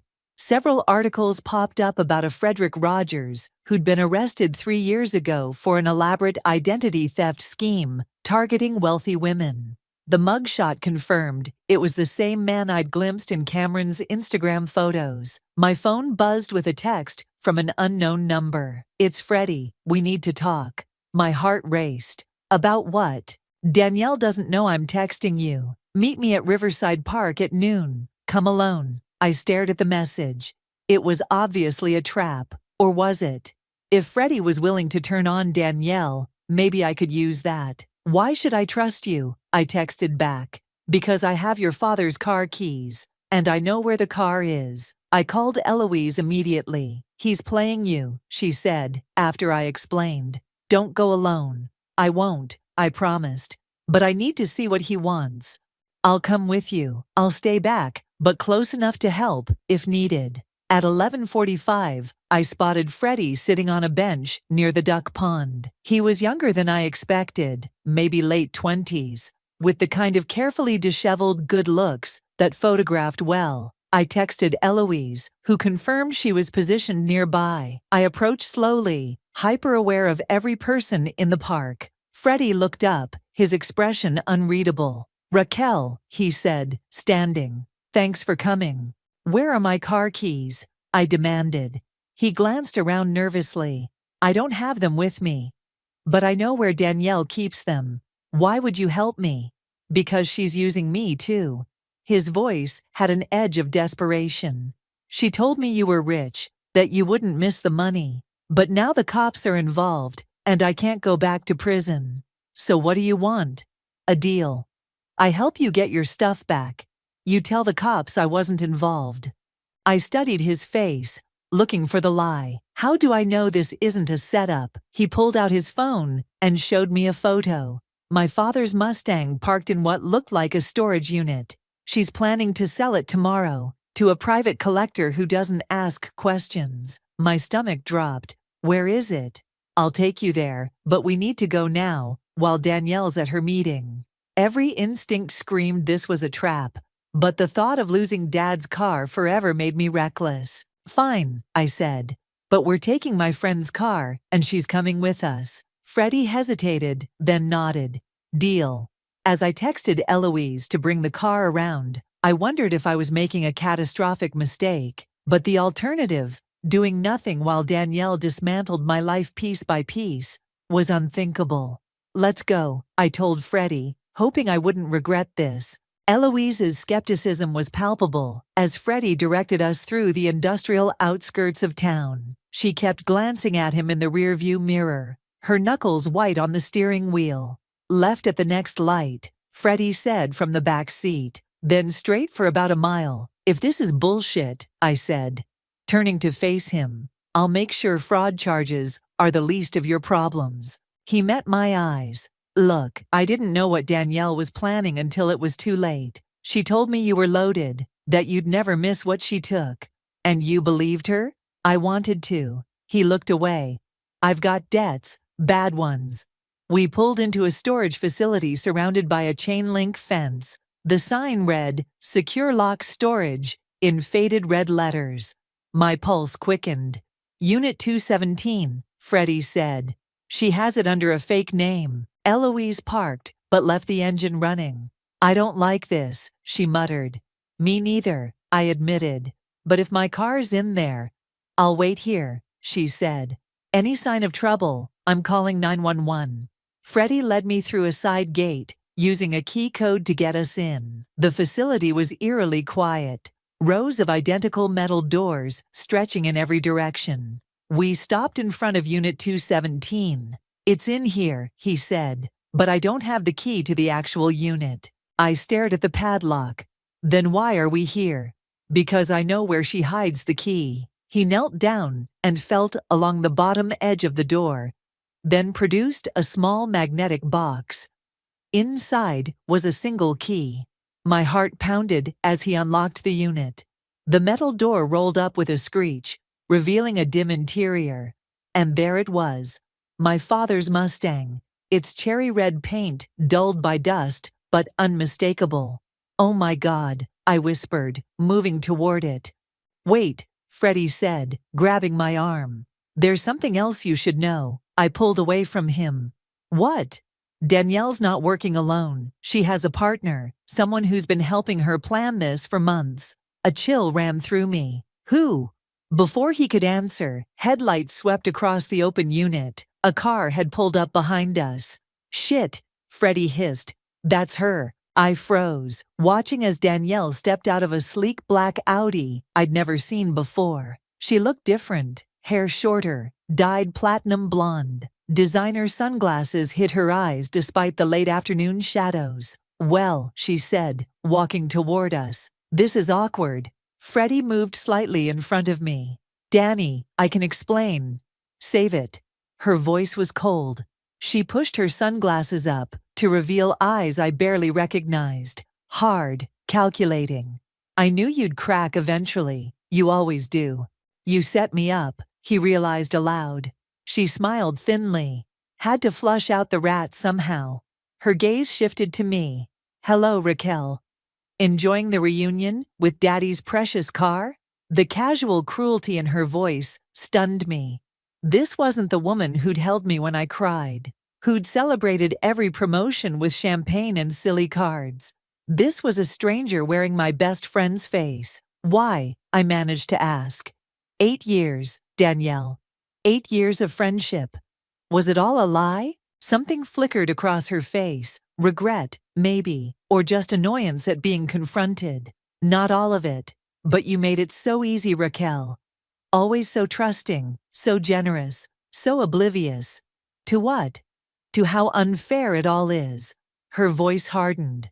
You with your perfect job, your family money, your charmed life. You never had to struggle for anything. I almost laughed. You think my life has been easy. My father died when I was 23. I worked 60-hour weeks to get where I am. Nothing was handed to me. Please, she rolled her eyes. Your dad left you that car. Mine left me with $50,000 in debt and a mother who drank herself to death, trying to cope. But you wouldn't know anything about real problems, would you? Before I could respond, Eloise appeared behind Danielle, phone in hand. The police are on their way, she announced. I've already sent them photos of the car and storage unit. Danielle's composure slipped for a moment. She glanced at Freddie, who shrugged helplessly. You think this changes anything? She asked me. It's your word against mine. I'll say you loaned me the car, gave me the jewelry as gifts. Who's going to believe otherwise? I will, came a male voice. We all turned to see Cameron walking toward us. Phone held up, like he was recording. Been streaming this whole conversation to the cloud, Danny, he said. Including the part where you basically admitted to stealing from Raquel. Danielle's face contorted with rage. You backstabbing piece of... Save it, Cameron cut her off. The police can hear your side. Sirens wailed in the distance. Danielle looked trapped, her eyes darting between us and the Audi. This isn't over, she said to me, then turned and ran for her car. Let her go, Eloise said, grabbing my arm as I instinctively moved to follow. The police will find her. We watched as Danielle sped away, tires screeching. Freddie made no move to follow, standing awkwardly beside the Mustang. I really didn't know how far she was going to take this, he said quietly. Cameron approached us, stopping his recording. I followed you guys here, figured you might need backup. How did you know where we were going? I asked. He glanced at Freddie. I didn't. I put a tracking app on your phone last night. After you stormed out of the diner, I was worried. I should have been angry at the invasion of privacy, but all I felt was exhaustion. Thank you, I said simply. As the police cars pulled up, I walked to my father's car and ran my hand along its hood. The metal felt cool under my palm, solid and real. I'd found one piece of what was stolen from me, but the bigger theft, my trust, my sense of security, felt irreparable. We'll get everything back, Eloise said, coming to stand beside me. I nodded, but we both knew some things couldn't be recovered. As the police officers approached, I steeled myself for the questions to come, and the harder realization that the Danielle I thought I knew had never really existed at all. The police questioned us for hours. I answered mechanically, recounting every detail, while a detective nodded and took notes. Yes, we'd been friends for 8 years. No, there had been no falling out. Yes, I had documentation of the stolen funds. No, I hadn't given her permission to take anything. By the time they released us, my father's Mustang had been officially logged as recovered evidence. I couldn't take it home yet. "We'll call when you can pick it up," the officer said, handing me a case number. Shouldn't be more than a few days. Outside the police station, exhaustion hit me like a physical weight. Cameron offered to drive me home, but I hesitated, still processing his admission about tracking my phone. "I can take an Uber," I said. "Raquel," he looked hurt, "I was trying to protect you by invading my privacy after keeping secrets about Danielle for years." The words came out sharper than intended. Eloise stepped between us. "Let me take you home. We're all tired and saying things we might regret." The ride home was silent. Eloise didn't push conversation, just squeezed my hand once before I got out of her car. "Call me tomorrow," she said. "Anytime." Inside my half-empty house, I poured a glass of wine and sank onto the couch. My phone buzzed with a text from an unknown number. "You'll never get everything back. Some things are already gone forever. Danielle." My hand shook as I showed the message to the police, who added it to their report but warned me they might not be able to trace it if she was using a burner phone. Sleep came in restless bursts. I dreamed of Danielle laughing as she drove away in my father's car, the sound morphing into my father's laugh. Then back again. I woke at dawn, gritty-eyed and hollow. The financial damage was extensive. Over coffee, I made lists of what was still missing: jewelry, clothes, cash, documents. The bank had frozen my accounts, but not before Danielle had transferred out thousands. My credit cards were canceled, but the furniture charge was still pending. The police had put out an APB for Danielle, but with her new look and the fake ID Freddie admitted helping her obtain, she could be anywhere. My phone rang. Cameron again. I let it go to voicemail. He'd left 3 messages already, each more apologetic than the last. Instead, I called the number Eloise's lawyer had given me. "I need to know my options," I told her. "Not just legally, but practically. How do I find someone who doesn't want to be found?" "That's not my area of expertise," she replied carefully. "But I know someone who might help. A private investigator, former FBI." "Give me the number." The PI, a woman named Margot, agreed to meet me for lunch. She was older than I expected, maybe late 50s, with sharp eyes that seemed to catalog everything about me in our first handshake. "Tell me about your friend," she said after we ordered. "Ex-friend," I corrected. "And there's not much to tell. I thought I knew her, but clearly I didn't." "Everyone leaves traces," Margot said. "Digital footprints, patterns, habits they can't break. Tell me what you do know." "Start with her family." I frowned. She said her father left them with debt. Her mother had drinking problems, died a few years ago. "Siblings?" "None that she mentioned." "Friends besides you?" I thought about it. "Not close ones." She was always saying people were too much work, that I was the only one who got her. Margot nodded. "Classic isolation technique. What about work?" She was a freelance writer, or claimed to be. Lifestyle pieces, travel blogs. I paused. Actually, she was working on a book, a memoir about overcoming childhood trauma. She'd been talking about it for months, said she had a publisher interested. Something clicked. Wait. The day before I left for my retreat, she was excited about a meeting with her editor. Said it was almost a done deal. Margot leaned forward. "Do you remember the publisher's name?" I closed my eyes, trying to recall. "Meridian Press, I think." She showed me an email once. "That's something concrete we can trace." Margot made a note. "What else?" She mentioned Phoenix recently. That's where the furniture was being delivered. "Good, we'll start there." Margot's expression softened slightly. "You know, finding her doesn't guarantee getting your things back, or closure." "I know, but I need to try." After lunch, I finally listened to Cameron's voicemails. The last one caught my attention. "Raquel, I found something. Danielle's memoir. I think it's about you. Call me back." I called immediately.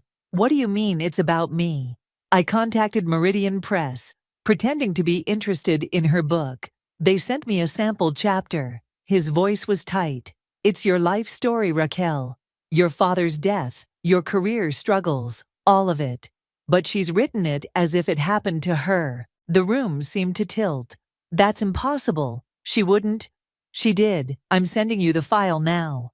My phone pinged with an email. I opened it with shaking hands and began to read. The words blurred before my eyes. Intimate details of my life, my pain, twisted into Danielle's narrative. My father's battle with cancer, described in excruciating detail I'd shared with her during late-night conversations. My panic attacks after his death, which I'd trusted her to keep private, all presented as her experiences, her trauma. She's stolen my life, I whispered. There's more, Cameron said. The book deal is real. They're announcing it next week. 6-figure advance, major publicity campaign. They're positioning her as the next big thing in memoir. Something cold and determined crystallized inside me. This wasn't just about money or possessions anymore. Danielle was trying to steal my identity in the most fundamental way possible. I need to stop her, I said, whatever it takes. I spent the night reading Danielle's manuscript, each page a fresh violation. She hadn't just stolen my stories, she'd improved them, polished them into perfect literary trauma. My messy grief transformed into poignant reflection. My father's ordinary kindness elevated to sainthood. My struggles with anxiety repackaged as triumphant resilience. By morning, I had a plan. This is a mistake, Eloise said when I called her. Let the police handle it. The police are looking for theft and fraud, I replied, packing my laptop into my bag. They don't care about a memoir. Then let your lawyer handle it. That could take months. The book announcement is next week. I could hear her frustration through the phone. What exactly are you planning to do? I'm meeting with Christian Lee, the editor who bought Danielle's book. And then what? I didn't answer immediately. The truth was, I wasn't entirely sure. I'll figure it out when I get there. Meridian Press occupied 3 floors of a gleaming downtown high-rise. I'd called ahead, claiming to be Danielle's research assistant with urgent materials for Christian. The receptionist directed me to the 11th floor. Christian Lee was younger than I expected, maybe early 40s, with stylish glasses and an easy smile that faded when I introduced myself. I'm sorry, you're who? He asked, not inviting me to sit. Raquel Weber, the real Raquel Weber. I placed the manuscript on his desk, the person whose life story Danielle Jordan stole for her memoir. His expression shifted from confusion to wariness. That's a serious accusation. It's not an accusation, it's a fact. I pulled out my phone and showed him photos of my father and me. The same scenes described in the memoir. Everything in that book happened to me, not her. Her real name is Danielle Jordan, and she's currently wanted by the police for theft and fraud. Christian's professional composure cracked slightly. Ms. Weber, did she mention she's been living in Phoenix under a fake name? Or that she stole $30,000 and my father's car last week? He sat down heavily. We do extensive background checks on our authors. Clearly not extensive enough. He removed his glasses, pinching the bridge of his nose. What do you want from me? Cancel the book deal. Today, before you announce it. It's not that simple. We've invested. I don't care what you've invested. My voice remained steady, though my hands shook. That book is my life, my trauma, my story. She had no right to take it, and you have no right to profit from it. Christian studied me for a long moment. I need to make some calls. Would you mind waiting outside? I sat in the reception area for 45 minutes, watching assistants hurry past with coffee and manuscripts. Finally, Christian emerged. We're looking into your claims, he said formally. In the meantime, we're postponing the announcement. Not good enough. It's all I can offer right now. His tone softened slightly. For what it's worth, I believe you. But this isn't just my decision. I stood to leave. You have until tomorrow to cancel the deal completely. or I go to every publishing industry blog and news outlet with this story. I'm sure they'd love to hear how Meridian Press is profiting from stolen trauma. Outside, adrenaline drained from my body, leaving me shaky. I hadn't expected the confrontation to affect me so deeply. I called Cameron. "How did it go?" he asked. "They're looking into it," I said, mimicking Christian's tone. I gave them an ultimatum. "That's something at least." He paused. "Listen, Margot called me. She found an address for Danielle in Phoenix, an apartment under the name Danielle Weber." My stomach dropped. "She's using my last name." "Looks like it. Margot's sending the details to your email." I thanked him and hung up, checking my inbox. The address was for a luxury apartment complex, the same one from the furniture delivery receipt. My phone buzzed with a text from an unknown number. "I know what you did. Back off or I release everything." I stared at the cryptic message. Release what? I showed it to Margot when she called to follow up. "It's a bluff," she said confidently. "Classic intimidation tactic. But what if it's not? What if she has something on me? Do you have secrets worth hiding?" I thought about it. My life was an open book, literally, now that Danielle had written it all down.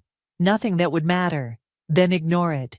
Focus on the next step. The next step. I booked a flight to Phoenix for the following morning, ignoring the voice in my head that said this was crossing a line. Danielle had obliterated all lines between us. That evening, Christian called.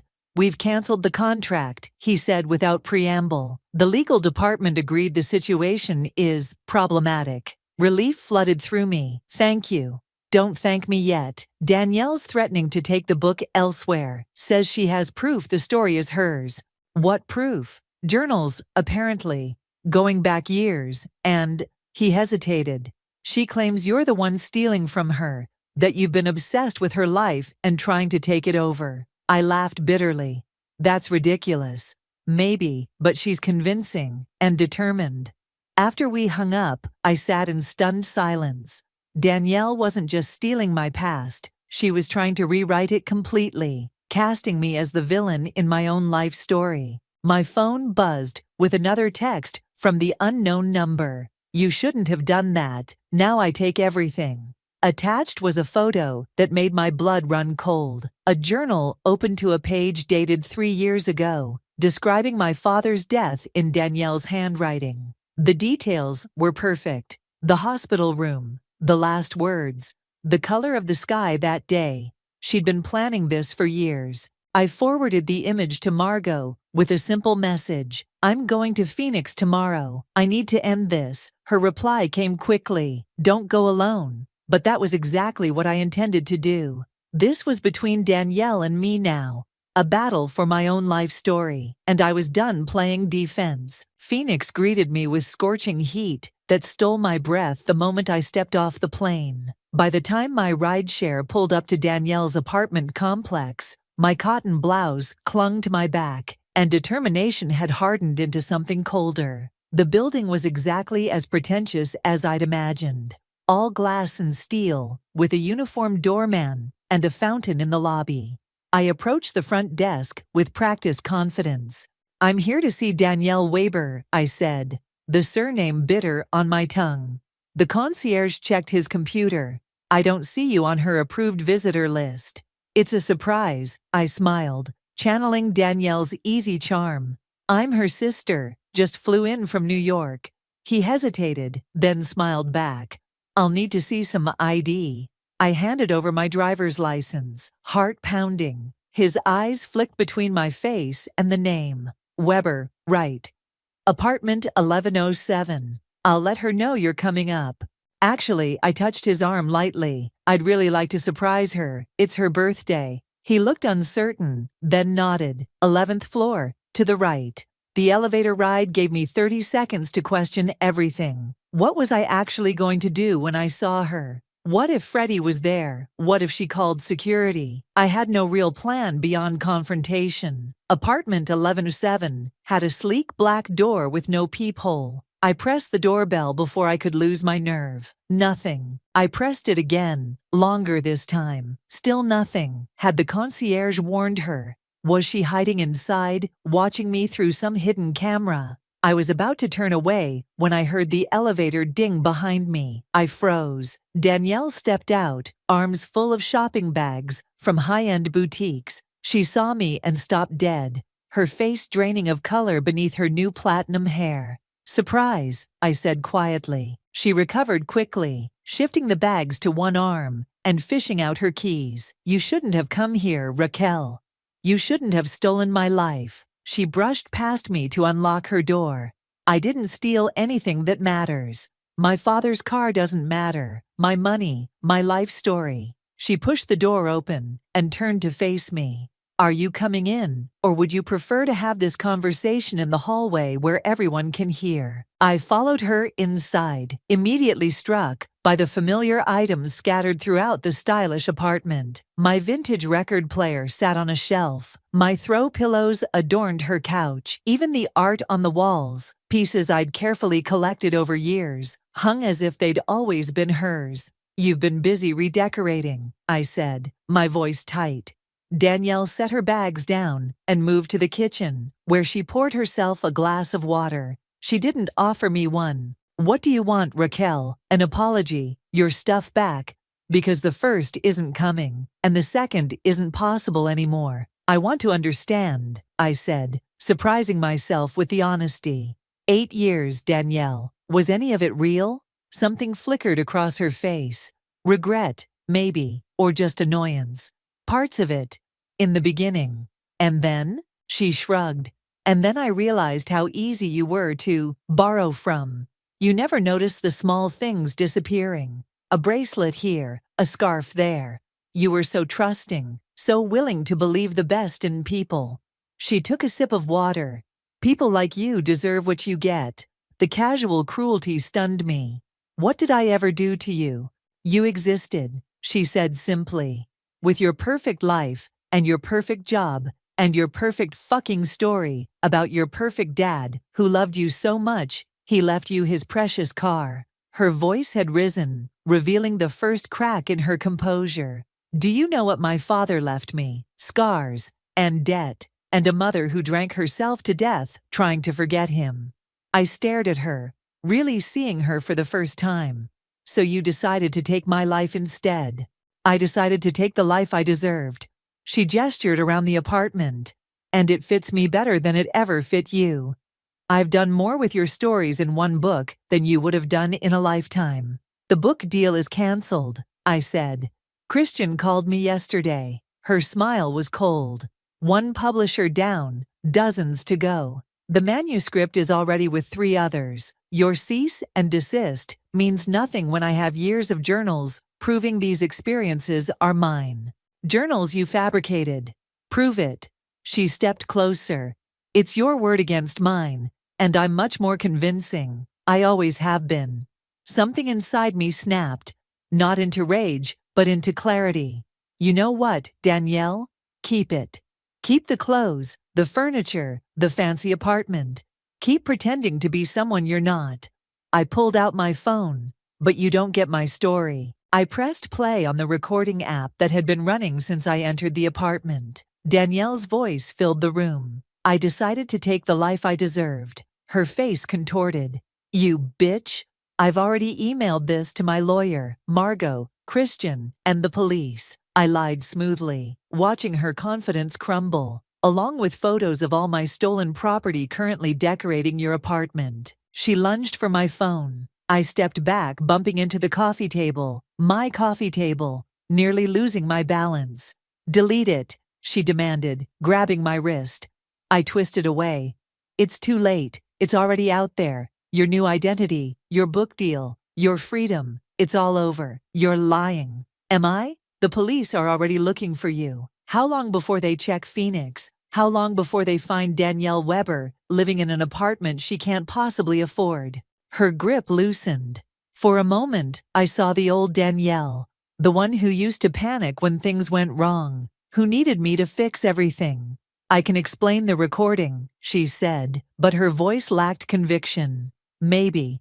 But can you explain the journals when forensic experts date the ink?" or the bank transfers, or the stolen car. I moved toward the door. It's over, Danielle. The only question is how much worse you want to make it for yourself. She followed me, desperation replacing anger. Raquel, wait. We can work something out. I paused at the door, turning to face her one last time. No, we can't. You didn't just steal my things, Danielle. You tried to steal me, who I am, what I've lived through. I met her eyes steadily. But you can't become me by wearing my clothes or telling my stories.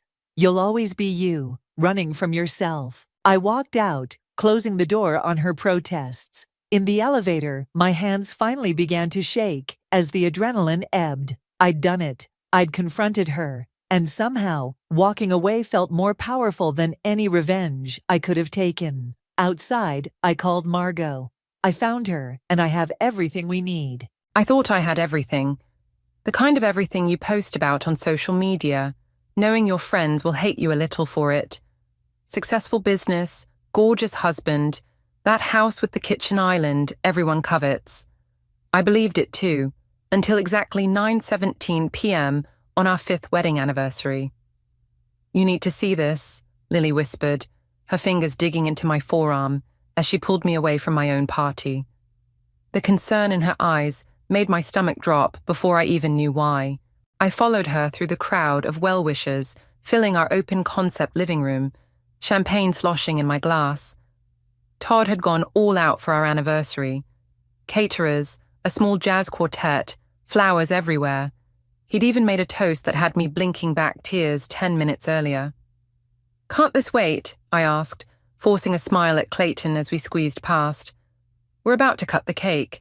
Lily didn't answer, just pulled me into Todd's home office and shut the door. The music became a dull thrum through the walls.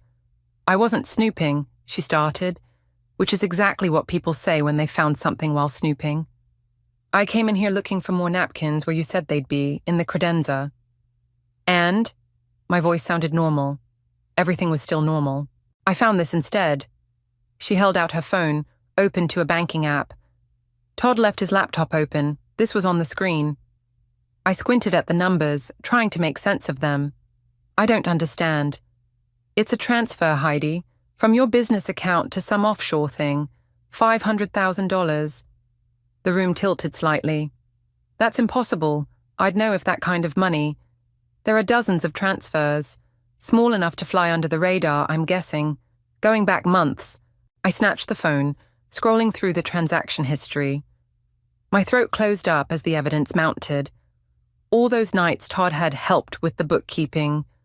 All those times he'd assured me everything was fine when I worried about cash flow. "There's more," Lily said, her voice gentler now. "I took screenshots." She swiped to another image, an email thread between Todd and someone named Daisy Ford. My Daisy, my head of sales. The wife doesn't suspect anything. 2 more months and we'll have enough to make the move.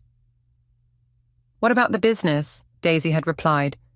"She'll be too busy dealing with the audit to notice we're gone." "Audit? What audit?" "I'm sorry," Lily whispered. "I didn't know how to tell you." The glass slipped from my fingers, red wine spreading across the beige carpet like blood. 5 years of marriage, 8 years together. And all this time, "Heidi," Todd's voice called from the hallway. "Babe, where'd you go? Everyone's waiting."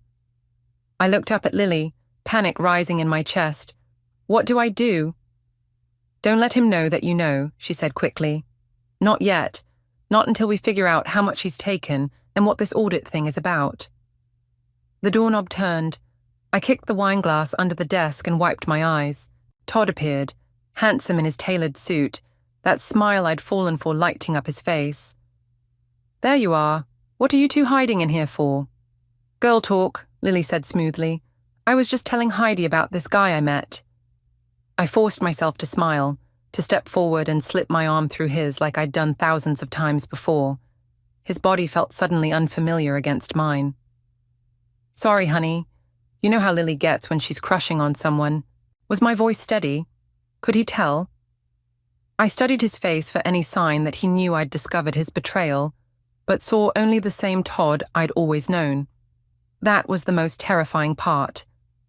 Well, crush later. Everyone's waiting for the anniversary cake cutting. He kissed my temple, and I suppressed a shudder.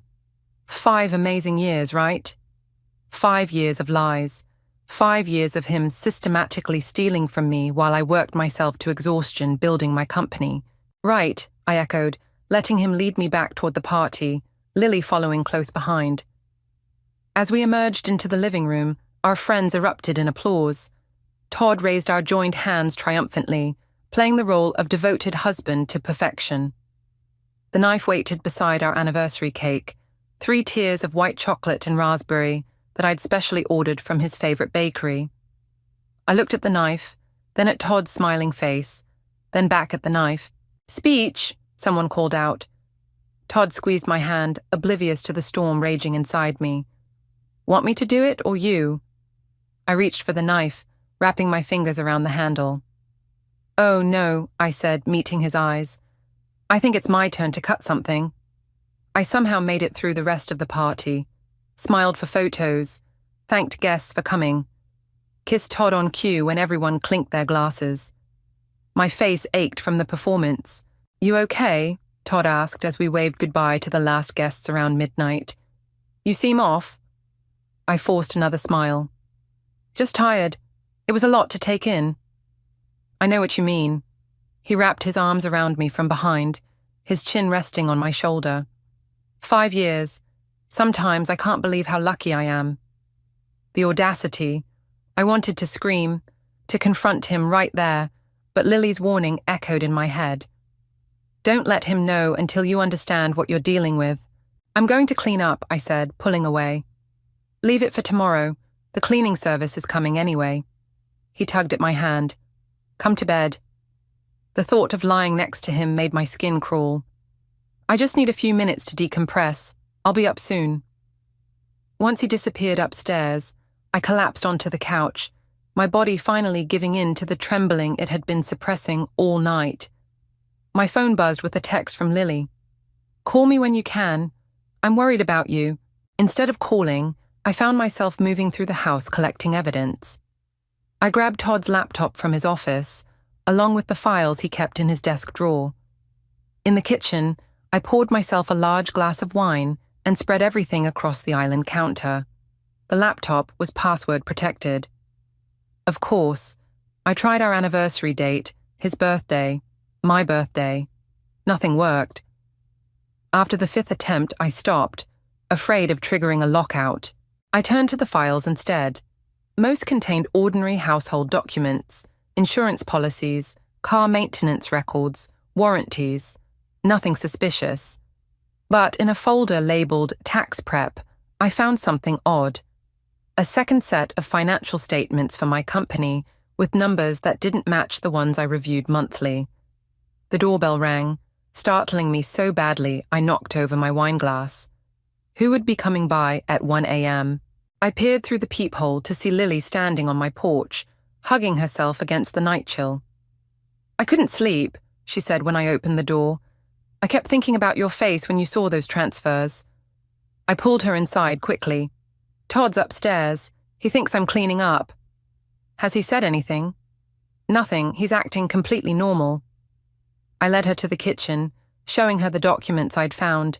"Look at this. These aren't the real numbers for my company." Lily studied the papers, her brow furrowed.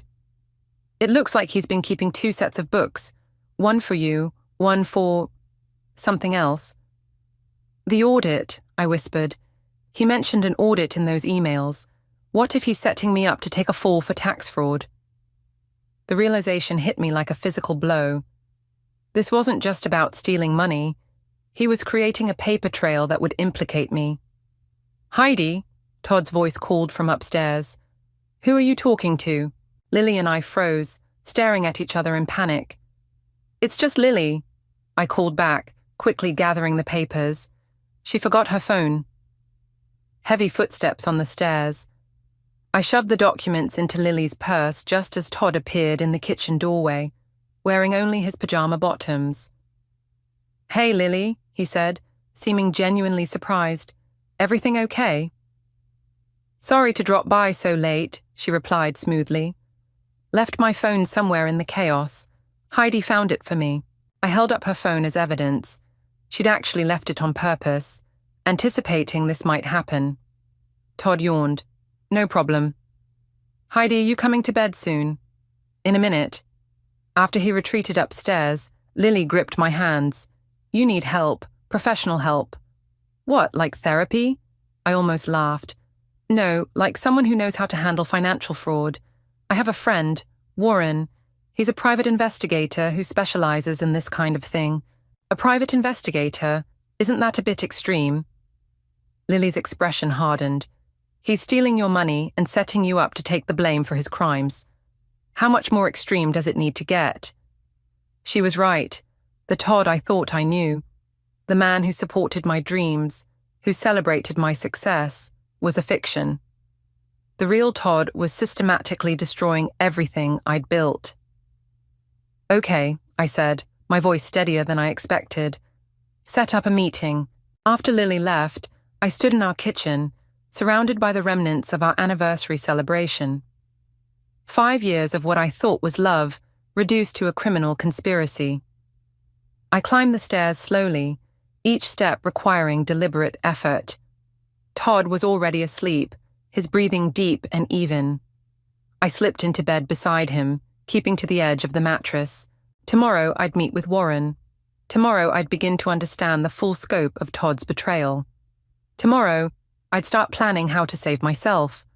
But tonight, I lay awake beside the stranger I'd married, plotting my first move in a game I never wanted to play. I met Warren at a coffee shop 15 miles from my house, far enough that I wouldn't run into anyone I knew. He didn't look like a private investigator, no trench coat, no world-weary expression, just a middle-aged man in a sensible blazer with kind eyes and a firm handshake. Lily filled me in on the basics, he said after we'd settled at a corner table. But I need to hear everything from you. I'd barely slept, spending the night rehearsing what to say to Todd in the morning. I'd settled on a half-truth, a supplier emergency requiring my immediate attention. He'd kissed me goodbye without a hint of suspicion. My husband is stealing from my company, I said, the words still feeling surreal. And I think he's setting me up to take the blame for tax fraud. Warren didn't react with shock or pity. He simply nodded and took out a small notebook. Walk me through what you found so far. I showed him the screenshots Lily had taken, described the falsified financial statements, explained the references to an audit. With each detail, the knot in my stomach tightened. How much do you think he's taken? Warren asked. I don't know exactly. The transfers Lily found total around $500,000, but there could be more. Warren whistled softly. And your company, how's it doing financially? We're profitable, growing steadily. I twisted my wedding ring, a nervous habit I suddenly couldn't stand. I slipped it off and dropped it into my purse. At least I thought we were. Who handles your accounting? I have a bookkeeper, Esme. She's young but brilliant. Todd. He reviews everything before it goes to our accountant. My voice caught. I trusted him. Warren's expression softened. That's not your fault, Heidi. People like your husband count on that trust. People like my husband, I repeated. The phrase felt like a slap. What do we do now? First, we need to understand the full extent of what he's done. I'll need access to your business records, bank statements, tax filings, everything. My phone buzzed with a text from Daisy. Need to discuss Q3 projections. Lunch today? Daisy, Todd's accomplice, my supposed friend and colleague. I showed Warren the message. She's working with him. I saw the emails. This could be an opportunity, Warren said, leaning forward. Meet with her. Act normal. See what information you can get. You want me to spy on her? I want you to protect yourself. Right now, information is your best defense. I agreed to meet Daisy at 1 p.m., then spent the next hour giving Warren every password, account number, and business detail I could remember. By the time we finished, I felt hollowed out. One more thing, Warren said as we prepared to leave. Don't confront Todd yet. People get desperate when cornered, and desperate people make dangerous choices. The warning sent a chill through me. I'd known Todd for 8 years, married him, built a life with him. Was Warren suggesting he might hurt me? I need to get to my office, I said, suddenly needing to be somewhere familiar, somewhere that still felt like mine. The fashion design studio that served as headquarters for my company had always been my sanctuary. Today, it felt like enemy territory. Who else was involved in Todd's scheme? Who could I trust? Esme looked up from her computer as I entered. "Morning, Heidi. I wasn't expecting you today." Esme had joined the company 3 years ago as an intern and quickly proved herself indispensable. At 28, she managed our books with meticulous attention to detail. If the numbers were being manipulated, wouldn't she have noticed? "Just catching up on some things," I said, trying to sound casual. "How are the new collection numbers looking?" "Strong. The fall line is already generating pre-orders." She hesitated. "Actually, I've been meaning to talk to you about something." My guard immediately went up. "What is it?" "Some of the financial reports seem off. Nothing major, just discrepancies I can't reconcile." She lowered her voice. "I tried mentioning it to Todd last week when he came by, but he said not to worry about it." My heart raced. Todd was here. He doesn't usually visit the office. He said he was surprising you with lunch, but you were in a meeting. He asked to use your computer to check some numbers. Esme looked uncomfortable. "I should have told you sooner." I fought to keep my expression neutral. "It's fine. What kind of discrepancies did you notice?" "Expense allocations that don't match our actual spending. Vendor payments to companies I can't verify." She pulled up a spreadsheet. "Like this one, 3 payments to Meridian Consulting. I can't find any record of services they provided." Meridian Consulting. The name meant nothing to me, but the payments totaled $75,000. "Thank you for showing me this," I said, my mind racing. "Let's keep this between us for now, okay? I need to look into it further." Esme nodded, relief visible on her face. I was worried I was overstepping. Never. This is exactly what I need to know. As I headed to my office, my phone buzzed with another text, from Todd this time. "Hope your day's going better. Dinner tonight? I have news to share." News. What news could he possibly have that wasn't another lie? I texted back, "Looking forward to it." The ease with which I could now lie to him surprised me, but then I'd had an excellent teacher. Lunch with Daisy felt like the strangest performance of my life. We sat at our usual spot, a bistro 2 blocks from the office, while I pretended I didn't know she was helping my husband steal from me. "The anniversary party looked amazing," Daisy said, spreading her napkin across her lap. "Todd really outdid himself." I took a sip of water to steady myself. "He's full of surprises." "Speaking of surprises," she continued, "I've been running some numbers on the expansion plan. I think we should accelerate the timeline." The expansion plan had been my dream for years, opening 3 new boutiques in key markets. Todd had always encouraged it, but now I understood why. More locations meant more money flowing through the business, more opportunities to siphon funds.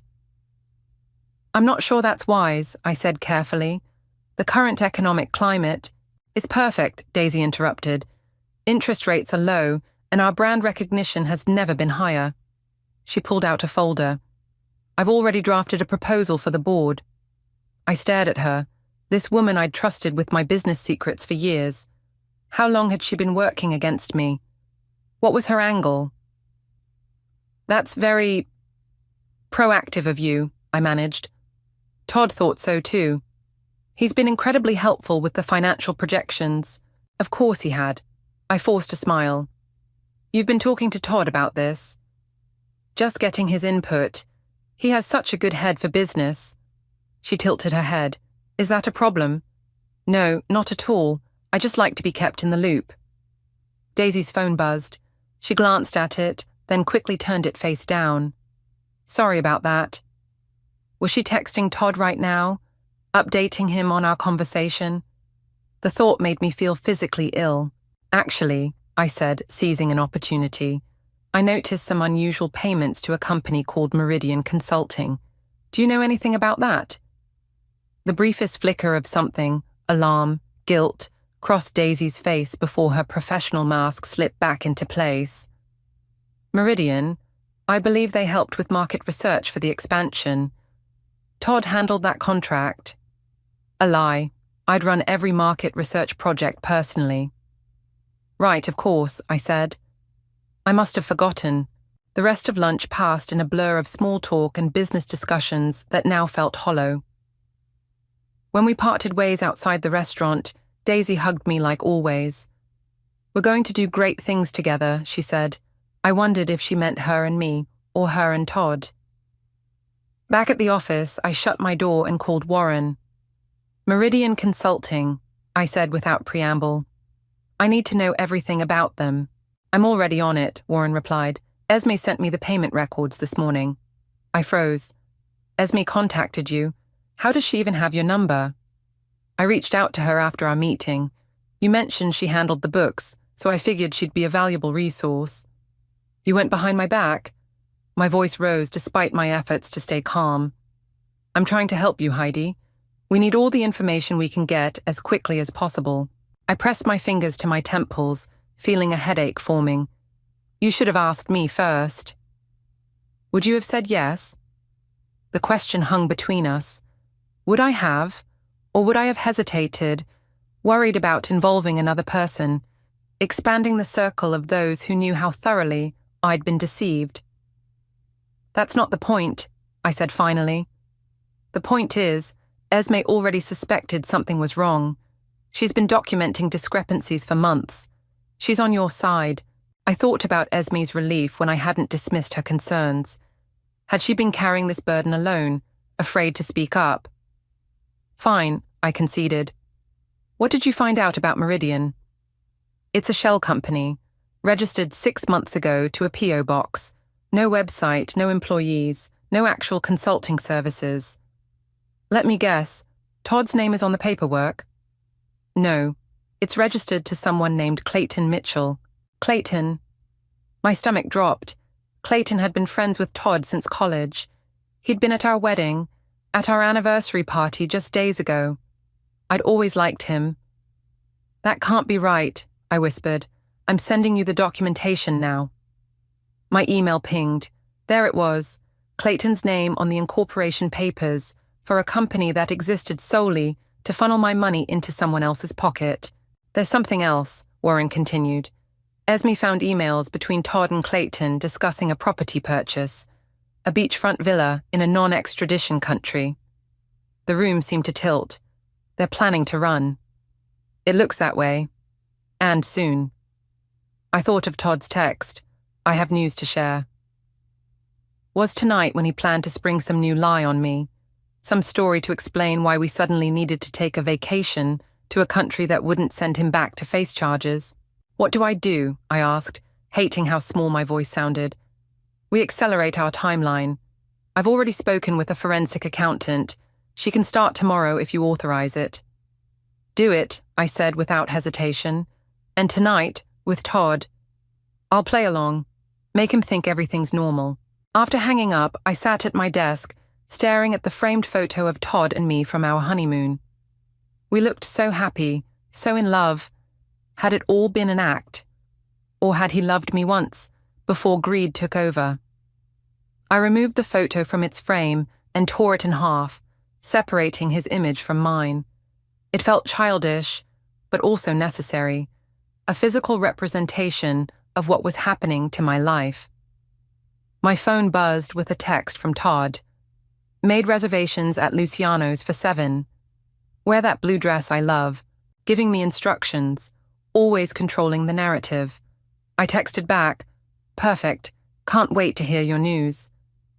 This time, the lie came easily. The blue dress hung on the back of my office door, like a costume for a role I no longer wanted to play. Todd's favorite, fitted, low-cut, the color he said made my eyes pop. I'd worn it countless times to please him. Tonight, it felt like armor. I applied makeup carefully, covering the shadows under my eyes, evidence of sleepless nights. My phone buzzed with a text from Lily. You don't have to do this. Stay with me tonight instead. but I did have to do this. I needed to know what Todd was planning. Luciano's was where we'd had our first date. The hostess greeted me by name, leading me to our table by the window. Todd was already there, standing when he saw me approach. "You look beautiful," he said, kissing my cheek. I smiled, wondering if he could feel how rigid my body had become at his touch. "Thanks for arranging this. It's been a while since we've had a date night." "Too long." He pulled out my chair. "I ordered that Barolo you love." The wine arrived, deep red and expensive. I sipped slowly, needing to keep my wits about me. "So," I said, "you mentioned you had news?" Todd's face lit up with what looked like genuine excitement. "I've been working on something big. A surprise." My heart raced. Was this it? The lead-up to his escape plan? "I know how hard you've been working," he continued, "how much the business means to you, and I think I've found the perfect opportunity to take it to the next level." The waiter interrupted to take our order. Todd ordered for both of us without asking what I wanted, a habit I'd once found charming. "What kind of opportunity?" I asked when we were alone again. "An investor?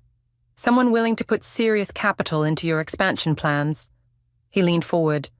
"We're talking 8 figures, Heidi, enough to open not just 3 new locations, but 10. I nearly choked on my wine. 10? That's not the plan." "Plans change. This is huge." His eyes gleamed. "I've been working on this deal for months. Didn't want to say anything until it was solid. Months. The same time frame as the mysterious transfers. Was this investor real, or just another fiction?" "Who is this investor?" I asked. "His name is James Westfield. Made his fortune in tech, looking to diversify." Todd reached for my hand across the table. "He wants to meet you next week. I've already set everything up." A meeting that would never happen, because Todd would be gone by then, taking my money with him. "That's incredible," I managed. "How did you connect with him?" "Clayton introduced us. They go way back." Clayton again. The pieces were falling into place. "Speaking of Clayton," I said carefully, "I ran into him today. He mentioned something about a consulting company." Todd's expression didn't change, but his hand twitched slightly in mine. "Oh?" "Meridian Consulting. He said you might know something about it." A beat of silence. Todd withdrew his hand to reach for his wine glass. "They did some market analysis for us a while back. Small firm, but good work." The lie slid out so smoothly. Had he always been this good at deception, or had I just never noticed? "Funny, I don't remember approving that contract. It was during that crazy period when you were finalizing the spring collection. I handled it so you wouldn't have to worry." He smiled. "That's what partners do, right? Share the load." The food arrived. Seafood risotto for him, salmon for me. I pushed mine around the plate, stomach too knotted to eat. "You're quiet tonight," Todd observed. "Everything okay?" I met his gaze. "Just thinking about the future. How quickly things can change." "Change is good, especially when it means growth." He reached across the table again, squeezing my hand. "Trust me, this investment is going to change our lives." At least he wasn't lying about that. "I do have one concern," I said. "The business is growing so fast. I worry about losing control." "That's natural, but you can't do everything yourself forever." His thumb stroked my wrist. "Sometimes you have to delegate, let others handle the details." Like the financial details he'd been handling for months. "You're right," I said, forcing a smile. "I need to learn to let go." Todd raised his glass. "To new beginnings." I clinked my glass against his, the sound sharp in my ears. "To getting what we deserve." I called Warren from my car after dinner, hands shaking so badly I could barely dial. "It's happening," I said when he answered. "The investor story, Clayton's involvement, it's all part of their exit strategy." "Did he mention when this supposed meeting is happening?" "Next week, but I don't think they're planning to stick around that long." I swallowed hard. There was something in his eyes tonight, Warren. A finality, like he was saying goodbye without actually saying it. "Where are you now?" Parking outside our house. Todd's meeting Clayton for drinks. Good. I need you to do something while he's gone.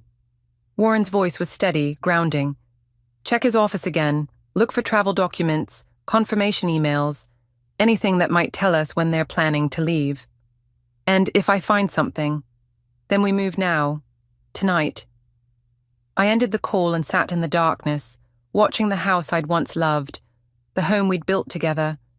Had any of it been real? My phone lit up with a text from Esme. Found something big. Need to talk ASAP. Whatever Todd was planning, it was happening fast, and I was running out of time to stop him. I met Esme at an all-night diner 30 minutes from my house, a place where neither Todd nor anyone else from our circles would accidentally spot us. She was already there when I arrived, hunched over her laptop, dark circles under her eyes. Thanks for coming, I said, sliding into the booth across from her. I wouldn't have texted if it wasn't important. She turned her laptop toward me. I've been digging through our cloud storage backups, found these emails that Todd deleted from the server. The screen showed an exchange between Todd and Daisy from just that morning. Everything's set for Friday. Tickets confirmed. Clayton has the documents ready. Friday, 2 days from now. What about H? Still suspicious, clueless as ever, too busy with her precious designs to notice what's happening right under her nose. By the time she figures it out, we'll be long gone. My hands curled into fists, clueless. The contempt in those words burned through me. There's more, Esme said quietly. Financial projections for the company after you're gone. They're planning to liquidate everything, Heidi. Sell off the inventory, the equipment, the intellectual property, even the building, my life's work, everything I'd built from nothing, reduced to numbers on a spreadsheet. How long have you known something was wrong? I asked. Esme looked down. I started noticing discrepancies about 4 months ago. Small things at first, expense reports that didn't match receipts, invoices for services we never received. I thought they were mistakes. Why didn't you come to me sooner? I tried in my way, but Todd always intercepted. Said you were too busy, that he'd handle it. She met my eyes. And then he offered me a promotion, more money, more responsibility. I think he was trying to buy my silence. Did it work? I took the promotion, she admitted, but I also started keeping records. I knew something wasn't right. The waitress came by with coffee. We fell silent until she left. What are you going to do? Esme asked. What could I do? In 2 days, Todd would be gone, along with my money and any chance of justice. I'm going to stop him, I said with more confidence than I felt. Todd was asleep when I got home, his breathing deep and even. I stood in the doorway of our bedroom, watching him.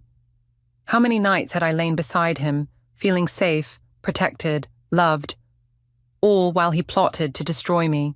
I slipped into his office, closing the door silently behind me. The room smelled of his cologne and the leather of his desk chair. I'd always loved this smell. Now it made me nauseous. I started with his desk drawers, then moved to the filing cabinet. Nothing unusual, no plane tickets, no incriminating documents. Todd was too smart for that. His laptop sat on the desk, closed. I opened it, heart pounding, still password protected.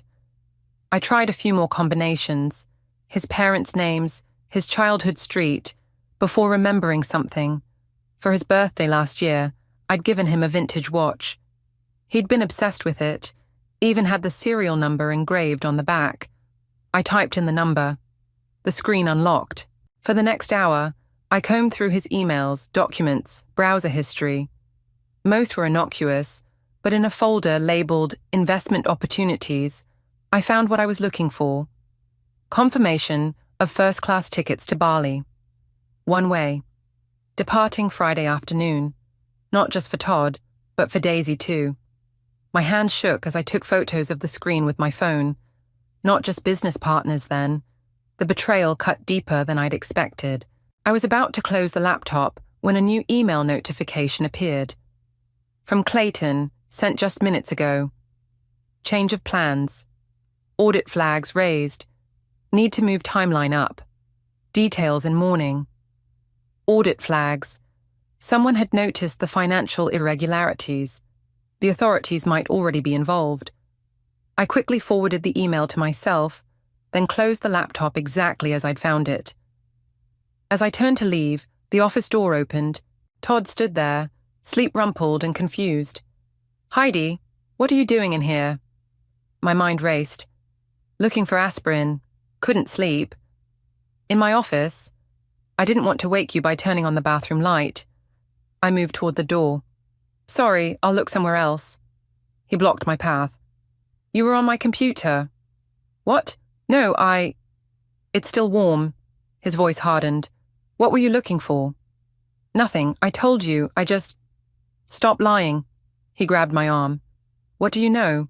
The mask had slipped. This wasn't the charming, supportive Todd I'd married. This was the real Todd. Cold, calculating, dangerous. "Let go of me," I said quietly. "Not until you tell me what you're doing." "I know about the money, Todd. The transfers. Meridian Consulting. All of it." His grip tightened. "You don't know what you're talking about." "I know about Daisy, the tickets to Bali, your plans to liquidate my company." Something flashed in his eyes. Surprise, then anger. "Who have you told?" "Everyone." It was a bluff, but a calculated one. "Lawyers, accountants, the police. Did you really think I wouldn't notice $500,000 missing from my accounts?" He released my arm, taking a step back. "You're making a mistake." "The mistake was trusting you." I moved past him toward the door. "I want you out of my house, tonight." "This is my house too." "Not for long." I turned to face him. "You have 1 hour to pack your things. After that, I'm calling the police." Todd's laugh was cold. "With what evidence? You think anyone will believe you over me? I've covered my tracks, Heidi. Every transfer, every document, it all has your digital signature." The realization hit me like a physical blow. He hadn't just been stealing from me. He'd been framing me. 1 hour, I repeated, my voice steadier than I felt. "Or I release everything I have to the press. How do you think your investor friends will react to that?" As I walked away, my phone buzzed with a text from Warren. "Don't confront him alone. Wait for me." Too late for that. The game had changed. And now there was no turning back. I locked myself in the guest bathroom, hands trembling as I called Warren. "He knows," I whispered. I confronted him. "He's threatening to frame me." "Where are you now?" Warren's voice was tight with concern. "Still at the house. I told him to leave, but..." A crash from downstairs cut me off. "He's destroying things. Get out of there. Now. I'm 20 minutes away." Another crash, followed by Todd's voice too close. "Heidi, we're not finished." "I don't think I have 20 minutes, I said, my voice barely audible. "Is there somewhere safe you can go until I get there?" I thought quickly. "Lily's place. It's 5 minutes away." "Go, I'll meet you there." I ended the call and texted Lily. "Emergency. Coming over. Todd knows." Her response was immediate. "Doors unlocked. Come straight in." I crept to the bathroom window. It was small, but I could fit through. The drop to the ground wasn't far. As I pushed it open, Todd's footsteps thundered up the stairs. "Hiding won't help," he shouted. "You've ruined everything." I squeezed through the window, scraping my hip on the frame, and dropped to the ground. Pain shot through my ankle, but I forced myself to run, car keys clutched in my hand. My car was parked on the street. I slid behind the wheel, started the engine, and peeled away just as Todd burst out the front door. Lily was waiting at her door when I arrived, pulling me inside and locking the deadbolt behind us. "Are you hurt?" she asked, noticing my limp. "Just twisted my ankle. I'm fine." I wasn't fine. Nothing was fine. "I called the police," she said, leading me to her couch. "They're sending someone." I sank onto the cushions, the adrenaline that had carried me here beginning to fade. "He's going to say I'm crazy, that I'm the one stealing money." "Let him try." Lily handed me a glass of water. "Warren called. He's bringing evidence." "What evidence?" "I don't know exactly. He just said it was enough." I took a shaky sip of water. Todd said every transfer has my digital signature. How am I supposed to fight that? Lily sat beside me. By being smarter than him, which you are. A knock at the door made us both jump. Lily checked the peephole, then opened it to admit Warren, carrying a laptop and a thick folder. "Are you all right?" he asked me. "No," I answered honestly, "but I'm here." Warren set his materials on the coffee table. "I've been building a case, tracking the money, documenting the timeline. But we need to move fast. The tickets to Bali, they're for tomorrow, not Friday." "What?" "But the email said, misdirection, in case you were watching. They're flying out tomorrow afternoon." My stomach dropped. "Then it's over. They'll be gone. Not if we act now." Warren opened his laptop. "I've arranged a meeting for tomorrow morning, 9 a.m. "With who?" "James Westfield." I stared at him. "The investor, he's not real." "No, but Todd doesn't know that we know that." Warren smiled grimly. "I have a colleague who's going to play the part. Todd thinks he's meeting his fictional investor. Instead, he'll be walking into a trap." Another knock at the door, more insistent this time. Lily checked the peephole again. "Police," she said, opening the door. 2 officers entered, a man and a woman. The woman spoke first. "We received a call about a domestic disturbance. My husband threatened me," I said. "I had to escape through a window." The male officer took notes while I explained the situation, the stolen money, the threats, the evidence of Todd's plan to flee the country. "Has he physically harmed you?" the female officer asked. "He grabbed my arm, hard enough to leave bruises." I pushed up my sleeve to show the red marks. "We'll need to take a statement," she said, "and photographs of those bruises." As they documented my injuries, my phone buzzed repeatedly with texts from Todd. "You're making a terrible mistake." "I can explain everything. Come home and we'll talk this through." Then, more ominously, "You have no idea what you've started." I showed the messages to the officers. "He's escalating." "We can escort you back to collect some belongings," the female officer offered, "and file for an emergency restraining order." "Thank you, but I'm not going back there tonight." I looked at Warren. "We need to prepare for tomorrow." After the police left, Warren outlined his plan. The fake investor meeting, the evidence we'd present, the trap we'd set. "What if he doesn't show?" I asked. "He will," Warren assured me. "The prospect of one last score before he disappears, he won't be able to resist. And Daisy, Clayton, they'll be there too. All the players in one room." I thought about Todd's face when I confronted him. The cold anger, the contempt. He'd never loved me. I'd been nothing but a means to an end. "I want to be there," I said, face to face. Warren hesitated. "It could get ugly." "It's already ugly." I met his gaze steadily. This is my life he tried to destroy, my company.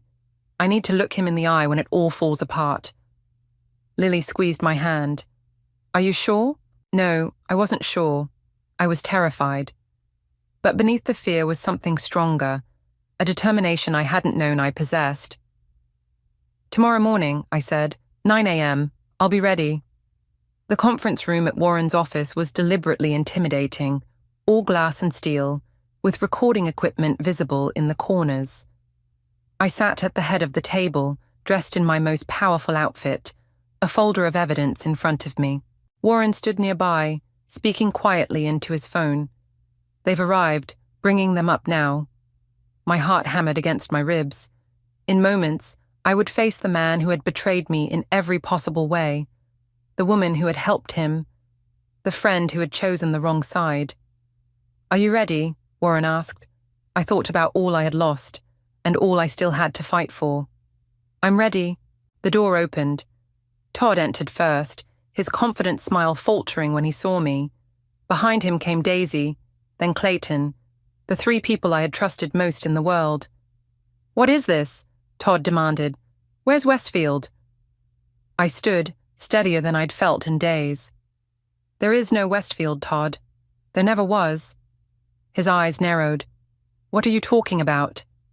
I think it's time we all told the truth, I said. Don't you? The silence in the conference room felt electric. Todd recovered first, his smile returning. That same charming, confident smile that had once made me feel special. Heidi, sweetheart, this is ridiculous. He turned to Warren. I don't know what she's told you, but my wife has been under tremendous stress lately. Her business is doing exceptionally well, I interrupted, despite your best efforts to drain it dry. I opened the folder in front of me, sliding documents across the table one by one. Transfers to offshore accounts, falsified financial statements, emails between the three of you planning your escape.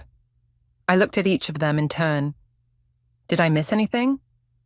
Clayton shifted uncomfortably. Todd, what is she talking about? She's making this up, Todd insisted. Clayton, you know me. Would I do something like this? Like register a fake consulting company to funnel money through? I pushed another document forward. Meridian Consulting's incorporation papers with Clayton's signature. Or book one-way tickets to Bali for you and Daisy. Daisy's face drained of color. Tickets for both of us? Interesting. She hadn't known about that part. First class, I confirmed. Very romantic. Todd's composure slipped. This is absurd. I want my lawyer. Excellent idea, Warren said, speaking for the first time. In fact, I've taken the liberty of contacting the authorities. They're very interested in speaking with all of you. Clayton stood abruptly. I had nothing to do with this. Todd asked me to sign some papers for a business venture. That's all. Sit down, Clayton, Todd snapped. She's bluffing. There's no evidence. I pulled out my final document, a report from the forensic accountant Warren had hired. Every transaction, every email, every falsified document, it's all here, including the ones with my forged signature. Todd's eyes darted toward the door. This is a waste of time. I'm leaving. I wouldn't, Warren said mildly. There are federal agents in the lobby. Todd froze. For the first time, real fear crossed his face. You can't prove anything, he said, but his voice lacked conviction. Actually, I can. I nodded to Warren, who pressed a button on his phone. Todd's voice filled the room. Every transfer, every document, it all has your digital signature. My own voice followed. 1 hour, or I release everything I have to the press. The recording continued, capturing every damning word from our confrontation the night before. You recorded me? Todd's face contorted with rage. That's illegal. Not in our state, Warren replied. Single-party consent. Daisy stood, her professional mask crumbling. I want immunity. I'll testify against both of them. Daisy? Todd looked betrayed. What are you doing? Saving myself. She turned to me. It was his idea, all of it. He said you'd never notice, that you were too trusting.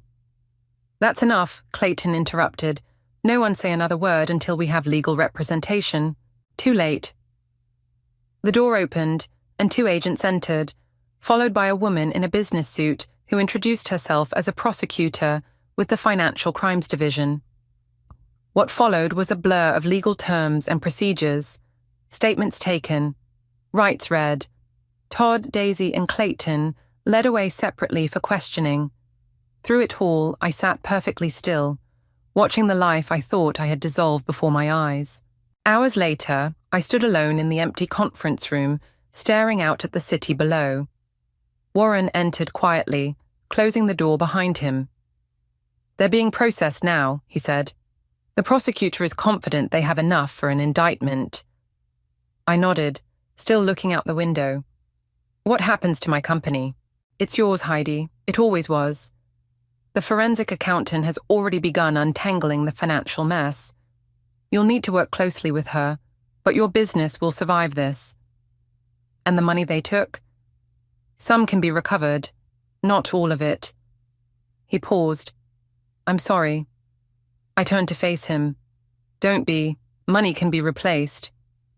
What will you do now? The question hung in the air. What would I do? The future I'd planned, the life I'd built with Todd, was gone. Yet standing here, I felt lighter than I had in months, maybe years. "First, I'm going to change the locks," I said.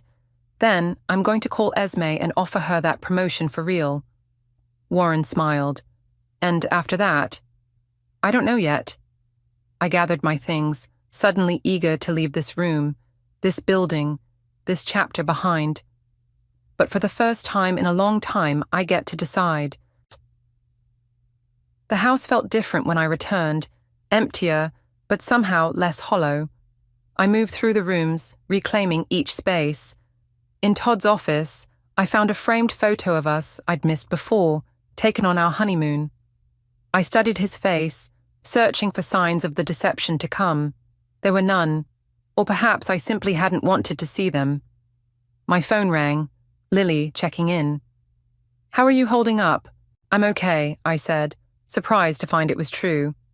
"Actually, I'm thinking about redecorating." "Bold move. What did you have in mind?"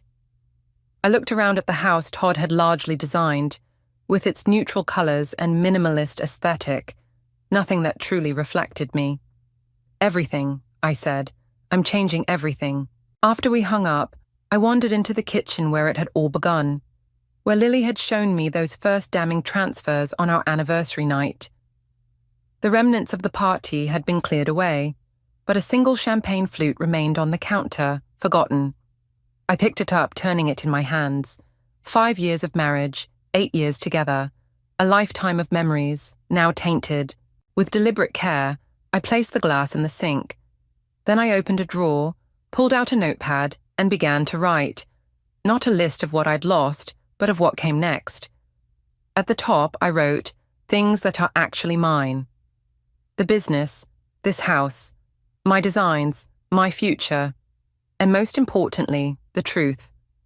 No one could take that from me again.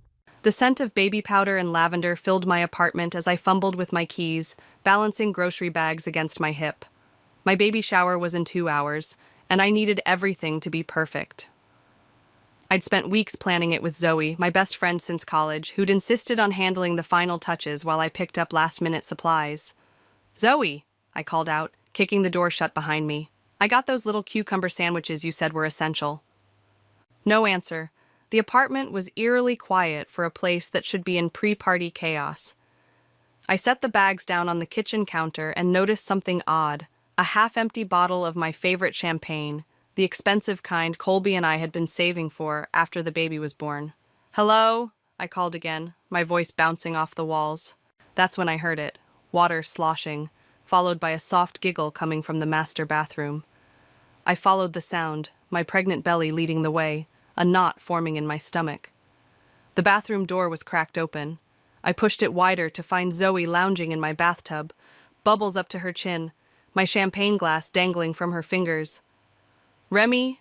She didn't even attempt to cover herself, just smiled lazily. "You're early." I checked my watch. "It's 1:30. The shower starts at 3:01. About that.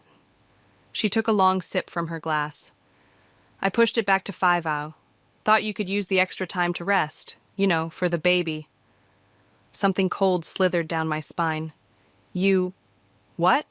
Without telling me?" "I texted you." She shrugged, water rippling around her shoulders. I pulled out my phone. No texts from Zoe since yesterday when she'd confirmed she'd be here at noon to help set up. "No, you didn't." She examined her manicure, the one I'd paid for as a thank you for helping with the shower.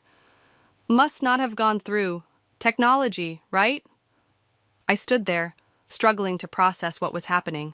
This wasn't the Zoe I knew, the one who'd held my hair back during first trimester morning sickness, who'd cried with me when we heard the heartbeat. "Where are the decorations?" I asked, noticing the apartment was completely bare of the yellow and green theme we'd planned. No balloons, no banners, no carefully arranged gift table. "In the spare room."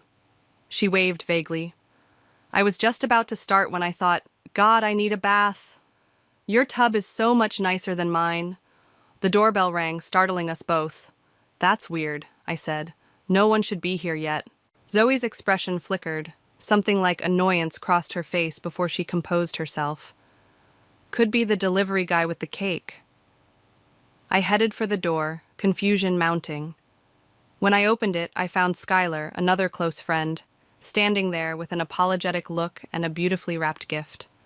"Hey," she said softly. "I know I'm early for the new time, but I wanted to drop this off before heading to my mom's." "New time?" Skylar's brow furrowed. "Yeah, Zoe texted everyone that it was moved to 5, but then she sent another message about an hour ago saying you weren't feeling well and needed to cancel altogether." She peered past me into the apartment. "Are you okay? You look surprised." The floor seemed to tilt beneath me. "Zoe told everyone the shower was canceled?" "Yeah. She said the doctor put you on bed rest or something?" Skylar's confusion mirrored my own. "Is that not true?" Before I could answer, my phone buzzed with a text, then another and another. I glanced down to see messages flooding in. Friends apologizing for the canceled shower, offering to help reschedule, asking how I was feeling. "I need to sit down," I mumbled, backing away from the door. Skylar followed me in, closing the door behind her. "Remy, what's going on?" "I don't know," I whispered, but a terrible suspicion was forming. The shower wasn't canceled. I didn't know anything about a time change. Just then, Zoe emerged from the hallway, wrapped in my robe, her hair turbaned in my towel. She froze when she saw Skylar. "Oh, hey, Sky." Her voice was honey-sweet, but her eyes were sharp. "I thought you couldn't make it." "I was just dropping off my gift," Skylar said slowly, looking between us. "Since Remy wasn't feeling well." "Right," Zoe nodded vigorously. "Poor thing has been so stressed. The doctor said it's not good for the baby." I stared at her, heat rising to my face. "I saw my doctor 2 days ago. I'm perfectly healthy." The silence that followed was thick enough to choke on. "There must be some misunderstanding," Zoe finally said, her smile tightening. My phone buzzed again. Another friend. "So sorry about the shower, Remy. Zoe said you were devastated but needed the rest. Let me know when you reschedule." I looked up from my phone to find Zoe watching me, something calculating in her gaze. In that moment, I realized I was looking at a stranger wearing my best friend's face. "Why would you do this?" I asked, my voice barely above a whisper. Skylar's phone chimed. She glanced at it, then back at us, her expression hardening. "It's from Poppy. She says Zoe told everyone to leave their gifts with her since you wouldn't be up for opening them today." The room started to spin. 7 years of friendship and I'd never seen this coming. Skylar set her gift on the coffee table and crossed her arms. The room felt too small suddenly, air too thick to breathe properly. My baby kicked inside me as if sensing my distress. "I think you should leave," I told Zoe, surprised by the steadiness in my voice. "Remy, come on." Zoe's laugh was brittle. "This is clearly just a miscommunication." "A miscommunication?" I held up my phone, showing the stream of apologetic texts. "You told everyone my doctor put me on bed rest. You told them to give their gifts to you." She rolled her eyes. "I was trying to help. You've been so emotional lately." "Don't." My hand shot up. "Don't you dare blame this on pregnancy hormones." Skylar stepped between us. "Zoe, seriously, what the hell?" Zoe's face hardened. She unturbaned the towel, letting her damp hair fall around her shoulders. "Fine, whatever, I'll go." She stalked toward the bathroom, the belt of my robe trailing behind her. I sank onto the couch, hands shaking. Skylar sat beside me, her warm palm covering mine. "I don't understand," I whispered. "Why would she do this?" "I don't know." Skylar squeezed my hand. "But we're going to figure it out." 10 minutes later, Zoe emerged fully dressed, makeup perfect, not a hair out of place. She gathered her things without looking at us, dropping my house key on the counter with a theatrical clink. "For what it's worth," she said at the door, "I really was trying to help. You've been so wrapped up in baby stuff, you haven't noticed how exhausted you look." The door closed behind her before I could respond. "Unbelievable," Skylar muttered. I stared at the closed door, mind racing. "I need to see her phone." "What?" "Her phone. I need to see exactly what she sent everyone." Skylar pulled out her phone, scrolling through messages. "Here's what I got yesterday. Hey everyone. Remy's been super tired, so we're pushing the shower back to 5 p.m., same place. She scrolled more. Then today, bad news, doctor's orders, Remy needs rest, shower canceled. If you already bought gifts, I can collect them for her. My stomach twisted. Can you forward those to me? While Skylar sent the messages, I checked my own phone again. Nothing from Zoe about any changes. I scrolled back through our text history, looking for clues I might have missed. That's when I noticed it, a gap in our conversation from 3 days ago. We'd been discussing the guest list and I'd asked if she'd heard back from Poppy. That's weird, I murmured. What? I'm missing texts. I showed Skylar my phone. See, I asked about Poppy, then nothing until the next day when Zoe confirmed she'd be here at noon today. Skylar frowned. You think she deleted messages from your phone? When would she have had the chance? But even as I asked, I knew the answer. Yesterday. She came over to help me sort baby clothes. I left my phone on the counter when I went to the bathroom. Jesus, Remy. I rubbed my temples, trying to make sense of it all. I need to call Poppy. Poppy answered on the second ring, her voice cautious. Remy? Are you okay? Zoe said. I'm fine, I cut in. No bed rest, no doctor's orders. The shower wasn't canceled. Silence. Then, oh my God, that bitch. Poppy, has Zoe said anything strange to you lately? About me or the baby? A hesitation. Not exactly, but there was something off at brunch last week. You had that doctor's appointment, remember? Zoe kept making these little comments. What kind of comments? Just, I don't know, like how you were using the pregnancy to get attention, how Colby was probably feeling trapped, stuff like that. My chest tightened. She said that? I thought she was joking. You know how she gets sometimes. I did know. Zoe's humor had always had an edge, but I'd never thought it was malicious. Not until now. After hanging up, I sat in stunned silence while Skylar made tea. The apartment felt wrong somehow, violated. I picked up my phone again, scrolling through texts from other friends. Each message of concern twisted the knife deeper. Here, Skylar handed me a steaming mug. What are you thinking? I'm thinking I don't know my best friend at all. The doorbell rang again. This time it was Colby, my husband, home early from his business trip. One look at my face, and he dropped his bags, wrapping me in his arms. What happened? He asked, looking over my head at Skylar. As we filled him in, his expression darkened. I knew something was off with her lately. What do you mean? I pulled back to look at him. He hesitated. Just comments she's made, questions about us. Last month at that dinner party, she cornered me by the grill and asked if I was ready for how different things would be after the baby. Said you might not bounce back the way I hoped. The betrayal cut deeper. While I'd been planning a nursery with Zoe, she'd been planting seeds of doubt with my husband. There's more, Skylar said quietly. She held out her phone, showing a group chat I wasn't part of. Poppy just sent this to me. I took the phone, stomach dropping as I read the messages. Zoe had created the chat 3 weeks ago, adding everyone except me. The most recent message, sent just after she'd left my apartment. Remy's shower is officially back on, 5 p.m. at my place instead. She's been so stressed about hosting, I offered to take over. Don't tell her, it's a surprise. She's throwing my shower at her apartment? I whispered, disbelieving. Look at the earlier messages, Skylar urged. I scrolled up, reading weeks of subtle undermining. Zoe positioning herself as the concerned friend, managing my difficult pregnancy moods. Suggesting gift ideas that were nothing like my taste. Planning activities I would hate. She's not just sabotaging your shower, Colby said, his voice tight with anger. She's replacing it, replacing you. I looked up at him, a cold realization dawning. This isn't about the shower at all, is it?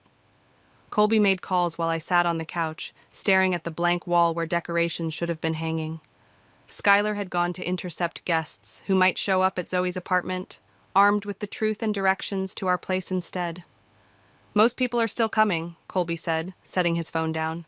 They're as confused as we are, but they want to be here for you. I nodded mechanically. My hand rested on my belly, feeling our daughter's restless movements. I still don't understand why she'd do this. Some people can't stand to see others happy. He sat beside me, his weight familiar and comforting. Especially when it's something they want for themselves. The realization hit me like a physical blow. The promotion. 3 months ago, Zoe and I had both been up for the same senior position at the marketing firm where we worked. I'd gotten it, despite being pregnant. She'd congratulated me with champagne and flowers, insisting she was thrilled for me. You think she's still angry about that? Colby asked. I don't know. But pieces were falling into place. Her increased interest in my pregnancy after the promotion announcement. Her subtle comments about how my maternity leave might affect my new role. Maybe it's not just the job. I grabbed my laptop and pulled up Instagram, scrolling through Zoe's recent posts. There it was, subtle but unmistakable. Photos where she looked radiant while I appeared tired or awkward. Captions emphasizing her freedom and spontaneity contrasted with hints about my new limitations. She'd been crafting a narrative for months.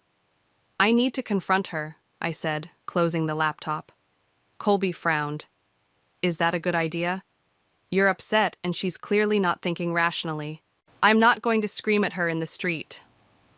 I struggled to stand, my center of gravity still unfamiliar after 7 months of pregnancy. But I need to understand, and I need to get back what's mine. What do you mean? I pointed to the spare room. The decorations, the guest book, the games, everything we bought for today. It's all still here. She said it was in the spare room. We checked, but the room was empty except for the half-assembled crib Colby had been working on. She must have taken it all to her place, Colby said. My phone buzzed with a text from Skylar.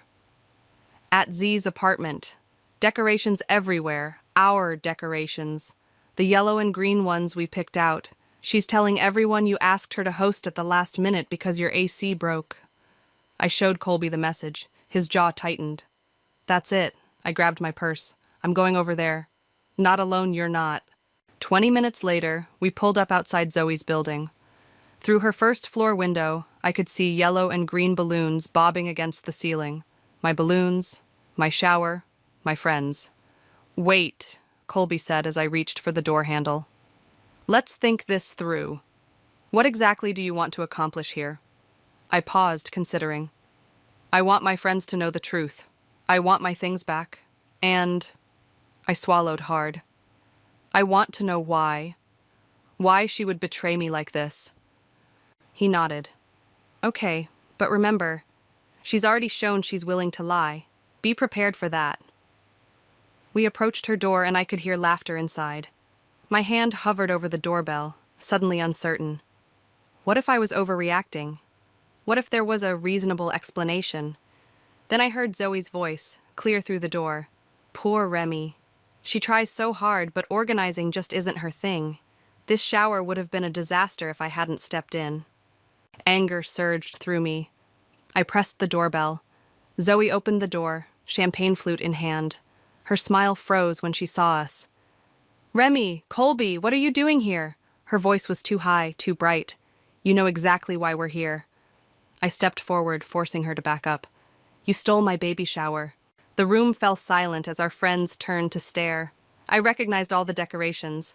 The handmade banner Skylar and I had crafted. The photo display of my pregnancy journey. Even the specialty cupcakes I'd ordered. Don't be ridiculous, Zoe laughed, but her eyes darted nervously.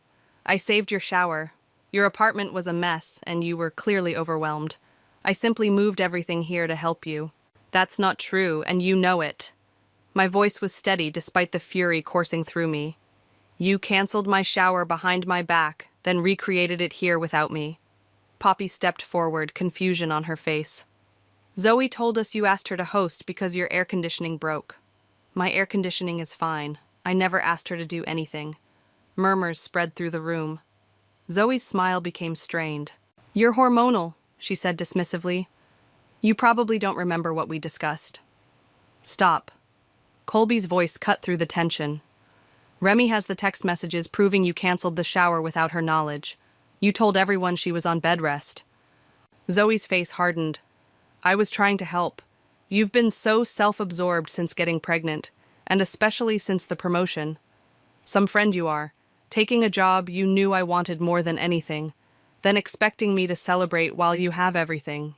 The raw bitterness in her voice stunned me into silence. Is that what this is about? The promotion? I asked quietly. Something flickered in her eyes, pain, maybe, or shame, before her expression closed off again. This is about you thinking you're better than everyone else. Little Miss Perfect with her perfect husband and perfect baby and perfect career. Zoe, I reached for her arm, but she jerked away. Don't touch me. She stepped back, bumping into the gift table. A small, wrapped package fell, its tag fluttering open. I recognized Skylar's handwriting immediately, the gift she'd brought to my apartment, the one she'd left on my coffee table.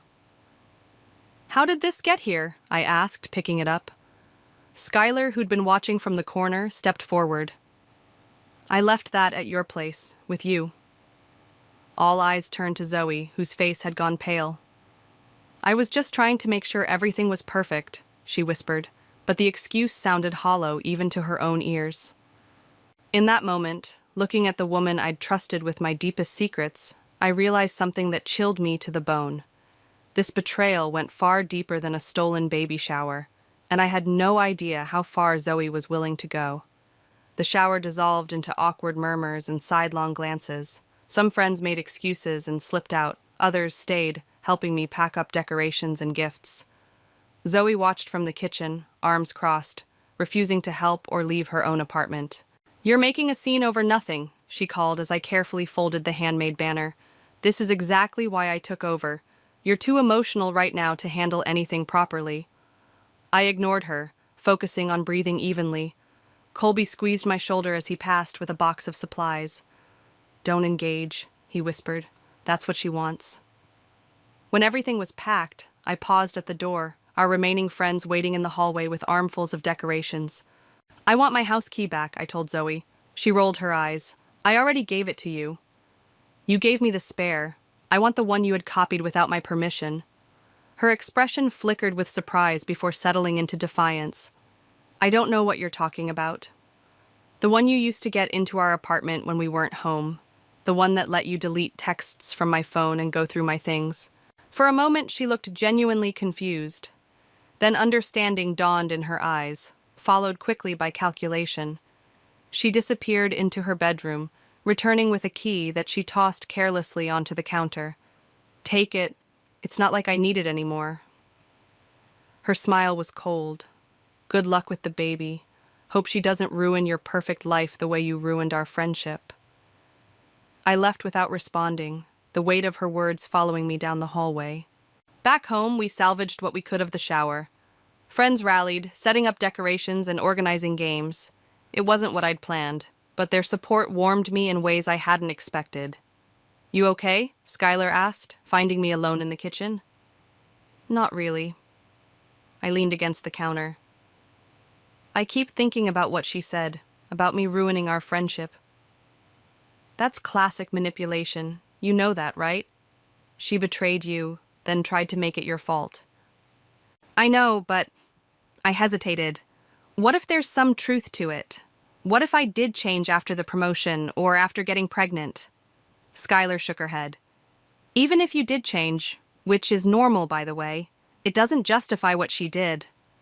I just can't stop wondering how long this has been going on. How many other things she's done that I don't know about. Maybe you should ask Rex, Skylar suggested. They've been dating for what, 6 months? He might know something. I'd almost forgotten about Rex, Zoe's boyfriend. They'd started dating shortly after I announced my pregnancy. I don't really know him that well, I admitted. Well, he's friends with Colby from that basketball league, right? Maybe Colby could talk to him. The idea took root. By the time the last guests left that evening, I'd convinced myself it was the right move. Colby was less certain. I don't want to drag Rex into this, he said as we cleaned up. It puts him in an awkward position. I'm not asking you to interrogate him, just feel him out. See if he's noticed anything strange about Zoe's behavior. Colby sighed. Fine. We're meeting for a game tomorrow anyway. The next morning, I woke to an email notification that made my blood run cold. Someone had accessed my work accounts overnight. Specifically, the client files for the Meridian campaign I'd been leading since my promotion. I called our IT department immediately. Yes, they confirmed my credentials had been used to log in at 2:17 a.m. No, they couldn't tell from which device, but the IP address matched our office network. Someone was in the office in the middle of the night? I asked, disbelieving. Appears so, the IT manager replied. Want me to lock your account and issue new credentials? Yes, please. And can you tell me what files were accessed? The Meridian presentation deck and budget spreadsheets. My stomach dropped. The presentation I was scheduled to deliver to the client next week, my first major pitch since the promotion. I hung up and called Colby, who had left early for his basketball game with Rex. I think Zoe's trying to sabotage my job, I told him, explaining about the account access. Jesus, he breathed. That's crossing a line. You need to tell your boss. And say what? I have no proof it was her. Who else would it be? You need to protect yourself, Remy.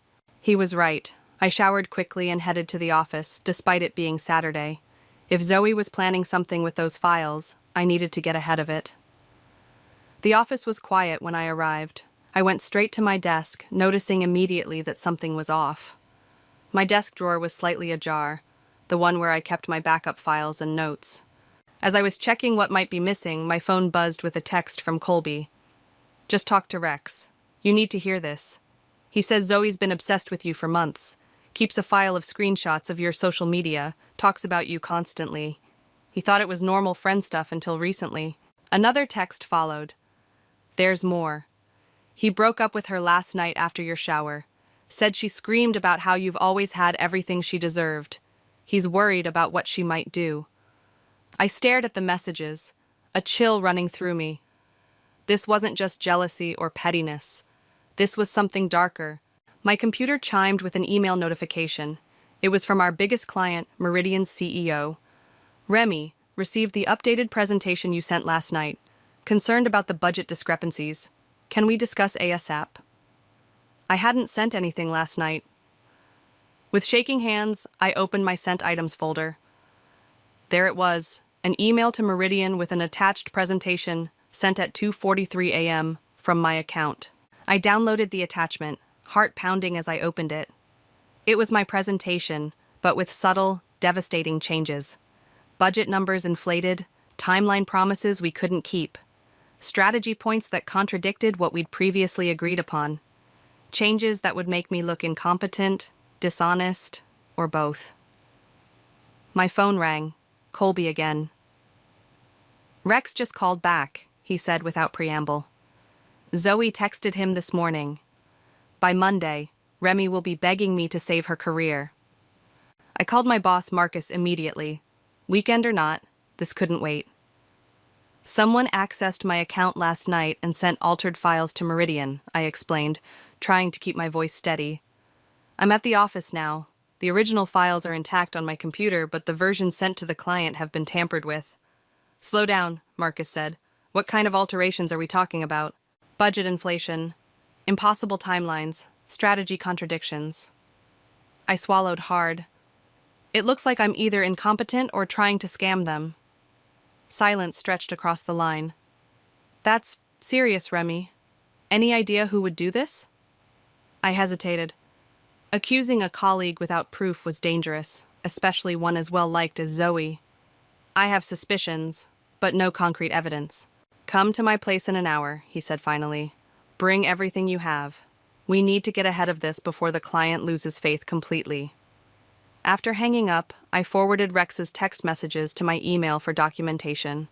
Then I called IT again, requesting access logs for the building. If Zoe had used her keycard last night, we'd have proof. Colby arrived at the office just as I was gathering my things. You shouldn't be alone right now, he said, pulling me into a hug. Rex is really worried. He said Zoe kept journals about you, pages analyzing your social media posts, notes about your schedule. I pulled back, staring at him. That's disturbing. It gets worse. She apparently told him multiple times that you stole her life, that everything you have should have been hers. A memory surfaced. Zoe, drunk at my engagement party 3 years ago, saying, "You're living my dream, you know that?" I'd thought she meant it as a compliment.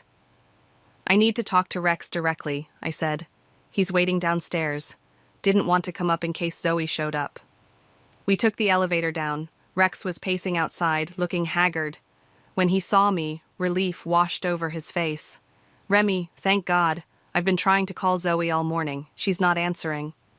"When did you last hear from her?" I asked. "After that text about your career, I called her. She sounded off, laughing 1 minute, crying the next, said something about finally balancing the scales." My hand instinctively went to my belly, protective. "Rex, I need to know everything. Has she done anything like this before? Obsessed over someone? Tried to harm them?" He ran a hand through his hair. "Not that I know of. But about a month ago, she got really upset when I mentioned my ex. Started asking all these questions about her. The next day, my ex called, freaking out because someone had sent her old private photos to her boss." "And you think Zoe did that?" "Did. I didn't then. But now." He shook his head. "There's something else. She has a storage unit. She took me there once to get some camping gear, and I saw a box with your name on it. I didn't think anything of it at the time. Figured it was just friend stuff." Ice slid down my spine. "Where's this storage unit?"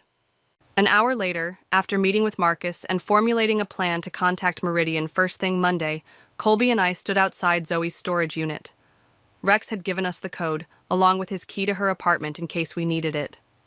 "Are we sure about this?" Colby asked as I punched in the numbers. "This feels like an invasion of privacy." "She invaded mine first," I reminded him. "Besides, we're not breaking in. Rex gave us permission." The lock clicked open. I pulled up the rolling door, revealing a small space packed with furniture and boxes. In the back corner sat a plastic tub labeled Remy in bold black marker. Colby pulled it out while I kept watch. Inside were dozens of items, screenshots of my social media printed and annotated, copies of emails I'd sent the team at work, photos of Colby and me with my face circled, and most disturbingly, a folder containing my medical information, ultrasound images, doctor's appointment summaries, even lab results. "How did she get these?" I whispered, hands shaking as I held up my medical records. "Your doctor's portal," Colby realized. "You gave her your password when you were sick last year, remember? So she could check your test results while you were sleeping." Beneath the papers lay something that made my blood run cold. A small notebook filled with Zoe's handwriting, detailing a plan titled, "Taking Back What's Mine." It outlined everything: sabotaging my baby shower, undermining my confidence, damaging my reputation at work. But the final steps made my heart stop. Step 7. Destroy R's credibility with Meridian. Step 8. Offer to take over account when R is removed. Step 9. Suggest R is unstable due to pregnancy hormones. Step 10. Comfort C when R falls apart. Colby read over my shoulder, his face paling. "She's planning to go after me next? After you lose your job?" The last entry, dated yesterday, simply read, "R confronted me at the shower. Accelerating timeline. C seems concerned about her. Perfect opening. Will implement final phase tomorrow night at the dinner." "What dinner?" I looked at Colby. His expression shifted from confusion to realization. "The team dinner. For the Meridian account. It's tomorrow night at Vela. Marcus scheduled it last week." I wasn't invited. "Yes, you were. I saw the email." He pulled out his phone, scrolling through messages. "Here, Marcus sent it Tuesday. You, me, Marcus, the Meridian executives?" I shook my head. I never got that email. We looked at each other, understanding dawning simultaneously. "She's intercepting your work emails too," Colby said quietly. I sank to the floor, the full weight of Zoe's betrayal crushing me. This wasn't just about jealousy or a stolen promotion. This was methodical, calculated destruction of my life. "She's not going to stop," I whispered, clutching the notebook, "and now we know exactly what she's planning next." Colby helped me to my feet, determination hardening his features. then we stop her first. As we close the storage unit, my phone buzzed with a text from an unknown number. Found something interesting in your husband's phone. Want to see? Might change how you feel about your perfect marriage. Attached was a photo of Colby and Zoe, heads close together, her hand on his arm. It looked intimate, conspiratorial. The timestamp was from yesterday, during my baby shower. I stared at the photo, my throat tightening. Without a word, I handed the phone to Colby. What the hell? He squinted at the image. This was when I went to get your jacket from the bedroom. She followed me, asking if you were really okay. His eyes met mine, searching. Remy, you don't think... I don't know what to think anymore. The words came out sharper than intended. Every time I think I understand how far this goes, there's another layer. The drive home passed in tense silence. My mind raced through possibilities. Was Colby hiding something? Was this just another of Zoe's manipulations? The seed of doubt had been planted, and I hated how easily it took root. At home, Colby tried to pull me into his arms, but I stepped back. I need to ask you something, I said, forcing myself to meet his eyes. And I need the absolute truth. Anything. Has there ever been anything between you and Zoe? Even something small that might have given her the wrong idea? His face registered shock, then hurt. No, never, not even close. She's fixated on you, on us, on our life together. My voice cracked. That has to come from somewhere. Colby ran a hand through his hair. The only interaction I've had with her outside of group settings was when she called me after you got the promotion. She said she was worried about you working too hard during pregnancy. Suggested I talk to you about stepping back. You never told me that. Because I shut it down immediately. Told her you were more than capable of managing your own career and pregnancy. He hesitated. I didn't think it was worth mentioning. I wanted to believe him. Everything in our 7 years together told me I could, but Zoe had been my friend for just as long, and look how wrong I'd been about her. I need some air, I said, grabbing my keys. Remy, please, don't leave like this. I'm not leaving. I just need to think. Outside, I sat on our front steps, breathing in the cool evening air. My phone buzzed with another text from the unknown number. He's lying. Ask him about the hotel bar 3 months ago. My fingers hovered over the keyboard. Engaging would only feed into whatever game Zoe was playing, but not knowing would eat at me. Before I could decide, another text arrived. This one from Skylar. Just got a strange call from Zoe asking about your marriage, said Colby, confided in her about problems between you two. I told her she was full of shit, but thought you should know. That settled it. I went back inside to find Colby sitting on the couch, head in his hands. She's trying to divide us, I said, showing him Skylar's text. That's her next move. Relief washed over his face. You believe me? I believe in us. I sat beside him. And I'm done letting her manipulate me. He pulled me close. What do we do now? We fight back, but not her way. I pulled out the notebook we'd found. We use her own plan against her. Sunday morning, I called Marcus again. I know who's behind the email, I told him. It's Zoe. I have evidence. A notebook detailing her plans to sabotage me and take over the Meridian account. Silence, then a heavy sigh. That's hard to believe, Remy. Zoe's been with the company for years. So have I. And I can prove it. She's planning something at the dinner tonight. Dinner? At Vela, with the Meridian executives. Another pause. There is no dinner at Vela tonight. We're meeting the Meridian team tomorrow morning at their offices. My suspicions confirmed. I explained everything. The intercepted emails, the altered presentation, the notebook. By the end, Marcus was furious. Bring everything to my office in an hour, he said. And Remy, be careful. This level of obsession is dangerous. After hanging up, I called Poppy, who'd been uncharacteristically quiet since the shower disaster. I've been meaning to call you, she said, her voice small.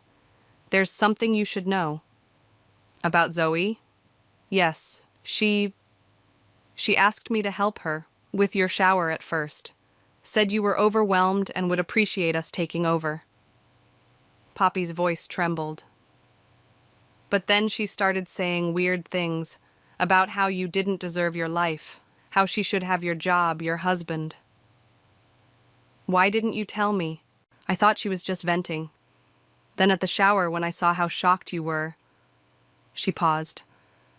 After everyone left, she asked me to do something else, something worse. My pulse quickened. What?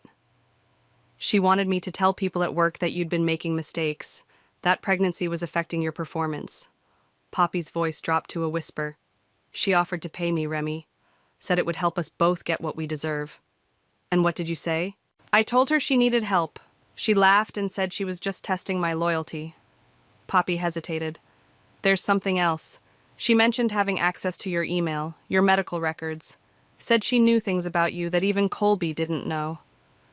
After promising Poppy I didn't blame her, I hung up and turned to Colby. We need to change all our passwords now. While Colby handled our personal accounts, I focused on work emails and medical portals.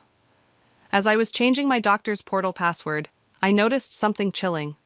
Someone had accessed my records yesterday, viewing the results of my latest glucose test. A test that had come back with concerning numbers, requiring follow-up. My phone buzzed with a text from the unknown number. Zoe, I was certain. Poor baby. Gestational diabetes is so stressful. Hope nothing happens to make your condition worse. Stress is so dangerous during pregnancy. She knew. Somehow she knew about my test results before I did. Another text followed. Maybe we should discuss this in person. I'll be at Vela at 7. Come alone. Or Colby gets the real photos from the hotel bar, the ones where he wasn't just talking. You're not going, Colby said firmly after I showed him the texts. It's a trap. Of course it's a trap. I paced our living room, one hand pressed against my lower back where the baby was kicking furiously. But what choice do I have? She's threatening to release something that could destroy us. Photos that don't exist.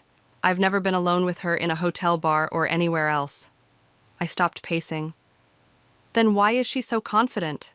Why risk everything on a bluff? Colby's expression shifted. The conference in Chicago, 3 months ago. What about it? The team dinner was at a hotel restaurant. Zoe was there, along with Marcus and the others. He ran a hand through his hair. I had a drink with everyone at the bar before dinner. She sat next to me, kept ordering rounds. My stomach tightened. And nothing happened. But she was taking pictures all night. Said she was documenting the team bonding for the company newsletter. He pulled out his phone, scrolling through photos. Here, Marcus sent me these afterward. The images showed a typical work gathering, colleagues laughing, raising glasses. In one, Colby sat at the bar with Zoe beside him, her body angled toward his, her hand resting casually on his arm as she leaned in to say something. Nothing inappropriate, but with the right cropping. She could make it look like something it wasn't, I realized. Exactly. And if she's been planning this for months, I sank onto the couch. She might have staged more interactions like that, created evidence to use later. Colby sat beside me, taking my hands. Which is why you can't meet her alone. We need to be smarter than that. My mind raced through options. Going to the police seemed premature. What crime could we prove? Telling Marcus wasn't enough. We needed concrete evidence of Zoe's plans. And ignoring her invitation would only escalate her behavior. What if we turned her trap into our trap? I said slowly.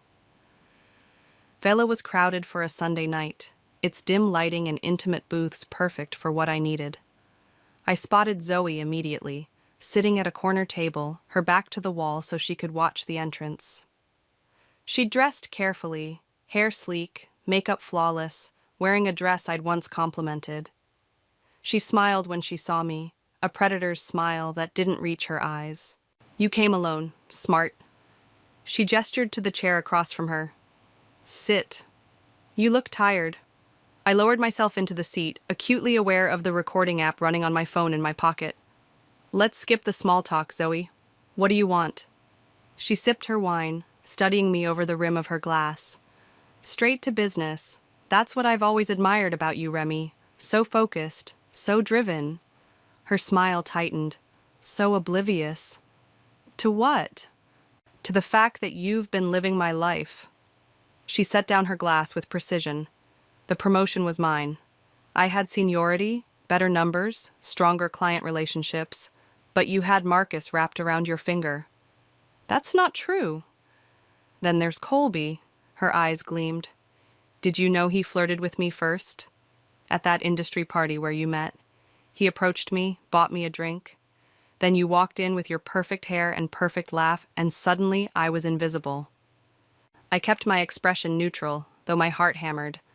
That was 7 years ago, Zoe. Even if that were true, which I doubt, why would it matter now? Because it's always been the same story. Her voice rose slightly before she controlled it. You swoop in and take what should be mine. My job, my man, even this baby. She gestured to my stomach with disgust. You knew I was trying to get pregnant with Rex. But you had to be first with that too. The revelation stunned me. I had no idea you were trying for a baby. Of course you didn't. You never ask about my life. It's always about you. She leaned forward. But that's changing now. How? Her smile returned, cold and calculated. By this time tomorrow, your perfect life will be in shambles. Marcus already thinks you're unstable, pregnancy hormones affecting your judgment. The altered presentation was just the beginning. Tomorrow morning, the Meridian executives will receive evidence that you've been inflating numbers for months. They won't believe it. They will when it comes from your email account. And when Colby receives certain photos that suggest his pregnant wife isn't as devoted as she seems. She pulled out her phone. I've become quite skilled with Photoshop. My hands clenched under the table. So that's your plan? Frame me for fraud and destroy my marriage with fake photos? It's poetic, don't you think? You lose everything, just like I did. She took another sip of wine. Unless what? You resign from Meridian. Recommend me as your replacement. Tell everyone you need to focus on your pregnancy complications. Her eyes flicked to my stomach. Those glucose numbers were concerning, weren't they? The casual mention of my private medical information sent ice through my veins. And if I do this, you'll leave my family alone? I might even help Colby through his disappointment when his perfect wife falls apart. Her smile turned smug. He deserves someone stronger, someone who understands him. I'd heard enough. I reached into my pocket, pressing the button to stop the recording. Thank you for being so thorough, Zoe. That was exactly what we needed. Confusion flickered across her face. What? I stood carefully, one hand supporting my belly. You should know that Colby is currently with Marcus and the head of IT, reviewing server logs that show you accessing my accounts. Rex is giving a statement about your storage unit full of my personal information, and this entire conversation has been recorded. Her face drained of color. You're lying. I learned from the best. I nodded toward the bar, where Skylar sat watching us, her phone visibly recording. Behind Zoe, Poppy emerged from the restroom hallway, phone also in hand. You think anyone will believe you? Zoe hissed, panic edging into her voice. It's your word against mine. Actually, it's your words against you. I pulled out my phone, showing her the recording app. You just confessed to corporate espionage, harassment, and blackmail. Not to mention admitted to accessing my private medical records, which is a federal offense. She lunged for my phone, but I stepped back, bumping into someone solid. Colby stood behind me, his hand steadying my shoulder. It's over, Zoe, he said quietly. Her eyes darted between us, then to the exits where Marcus now stood with 2 security guards. The mask of confidence crumbled, revealing something raw and desperate beneath. You don't understand, she whispered, tears welling. I just wanted what you had, what I deserved. For a moment, looking at the woman who had once been my closest friend, I felt a flicker of pity. Then I remembered the notebook, the meticulous plans to destroy everything I loved. What you deserve, I said softly, is to face the consequences of your actions, just like the rest of us. Security escorted Zoe out while Marcus assured me the company would handle everything legally. In the parking lot, I watched her being led to a police car, her shoulders hunched, looking smaller than I'd ever seen her. "You don't have to watch this," Colby said, his arm around my waist. "Yes, I do." I couldn't look away as the officers helped her into the back seat. Just before the door closed, she looked up, her eyes meeting mine across the distance. No anger remained, just a hollow emptiness that chilled me more than her rage ever had. The drive home passed in exhausted silence. Adrenaline had drained from my system, leaving bone-deep fatigue in its wake. I leaned my head against the window, watching streetlights blur past. "What happens now?" Colby asked as we pulled into our driveway. I sighed. "The company presses charges for corporate espionage. I file for a restraining order. We change our locks, our passwords, our routines." I meant with us. I turned to look at him, really look at him, for the first time since this nightmare began. The worry lines around his eyes had deepened. "What do you mean?" "You doubted me today, Remy. For a moment, you thought I might have betrayed you with her." The hurt in his voice made my chest ache. "I know. I'm sorry." "Don't be sorry. Just tell me how we move forward from here." I didn't have an answer then. We went to bed in silence, backs turned to each other, a careful distance between us.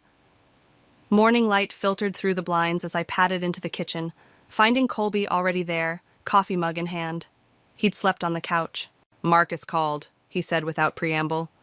"Zoe's been formally charged. They found more evidence at her apartment. Recordings of your phone calls, screenshots of private messages."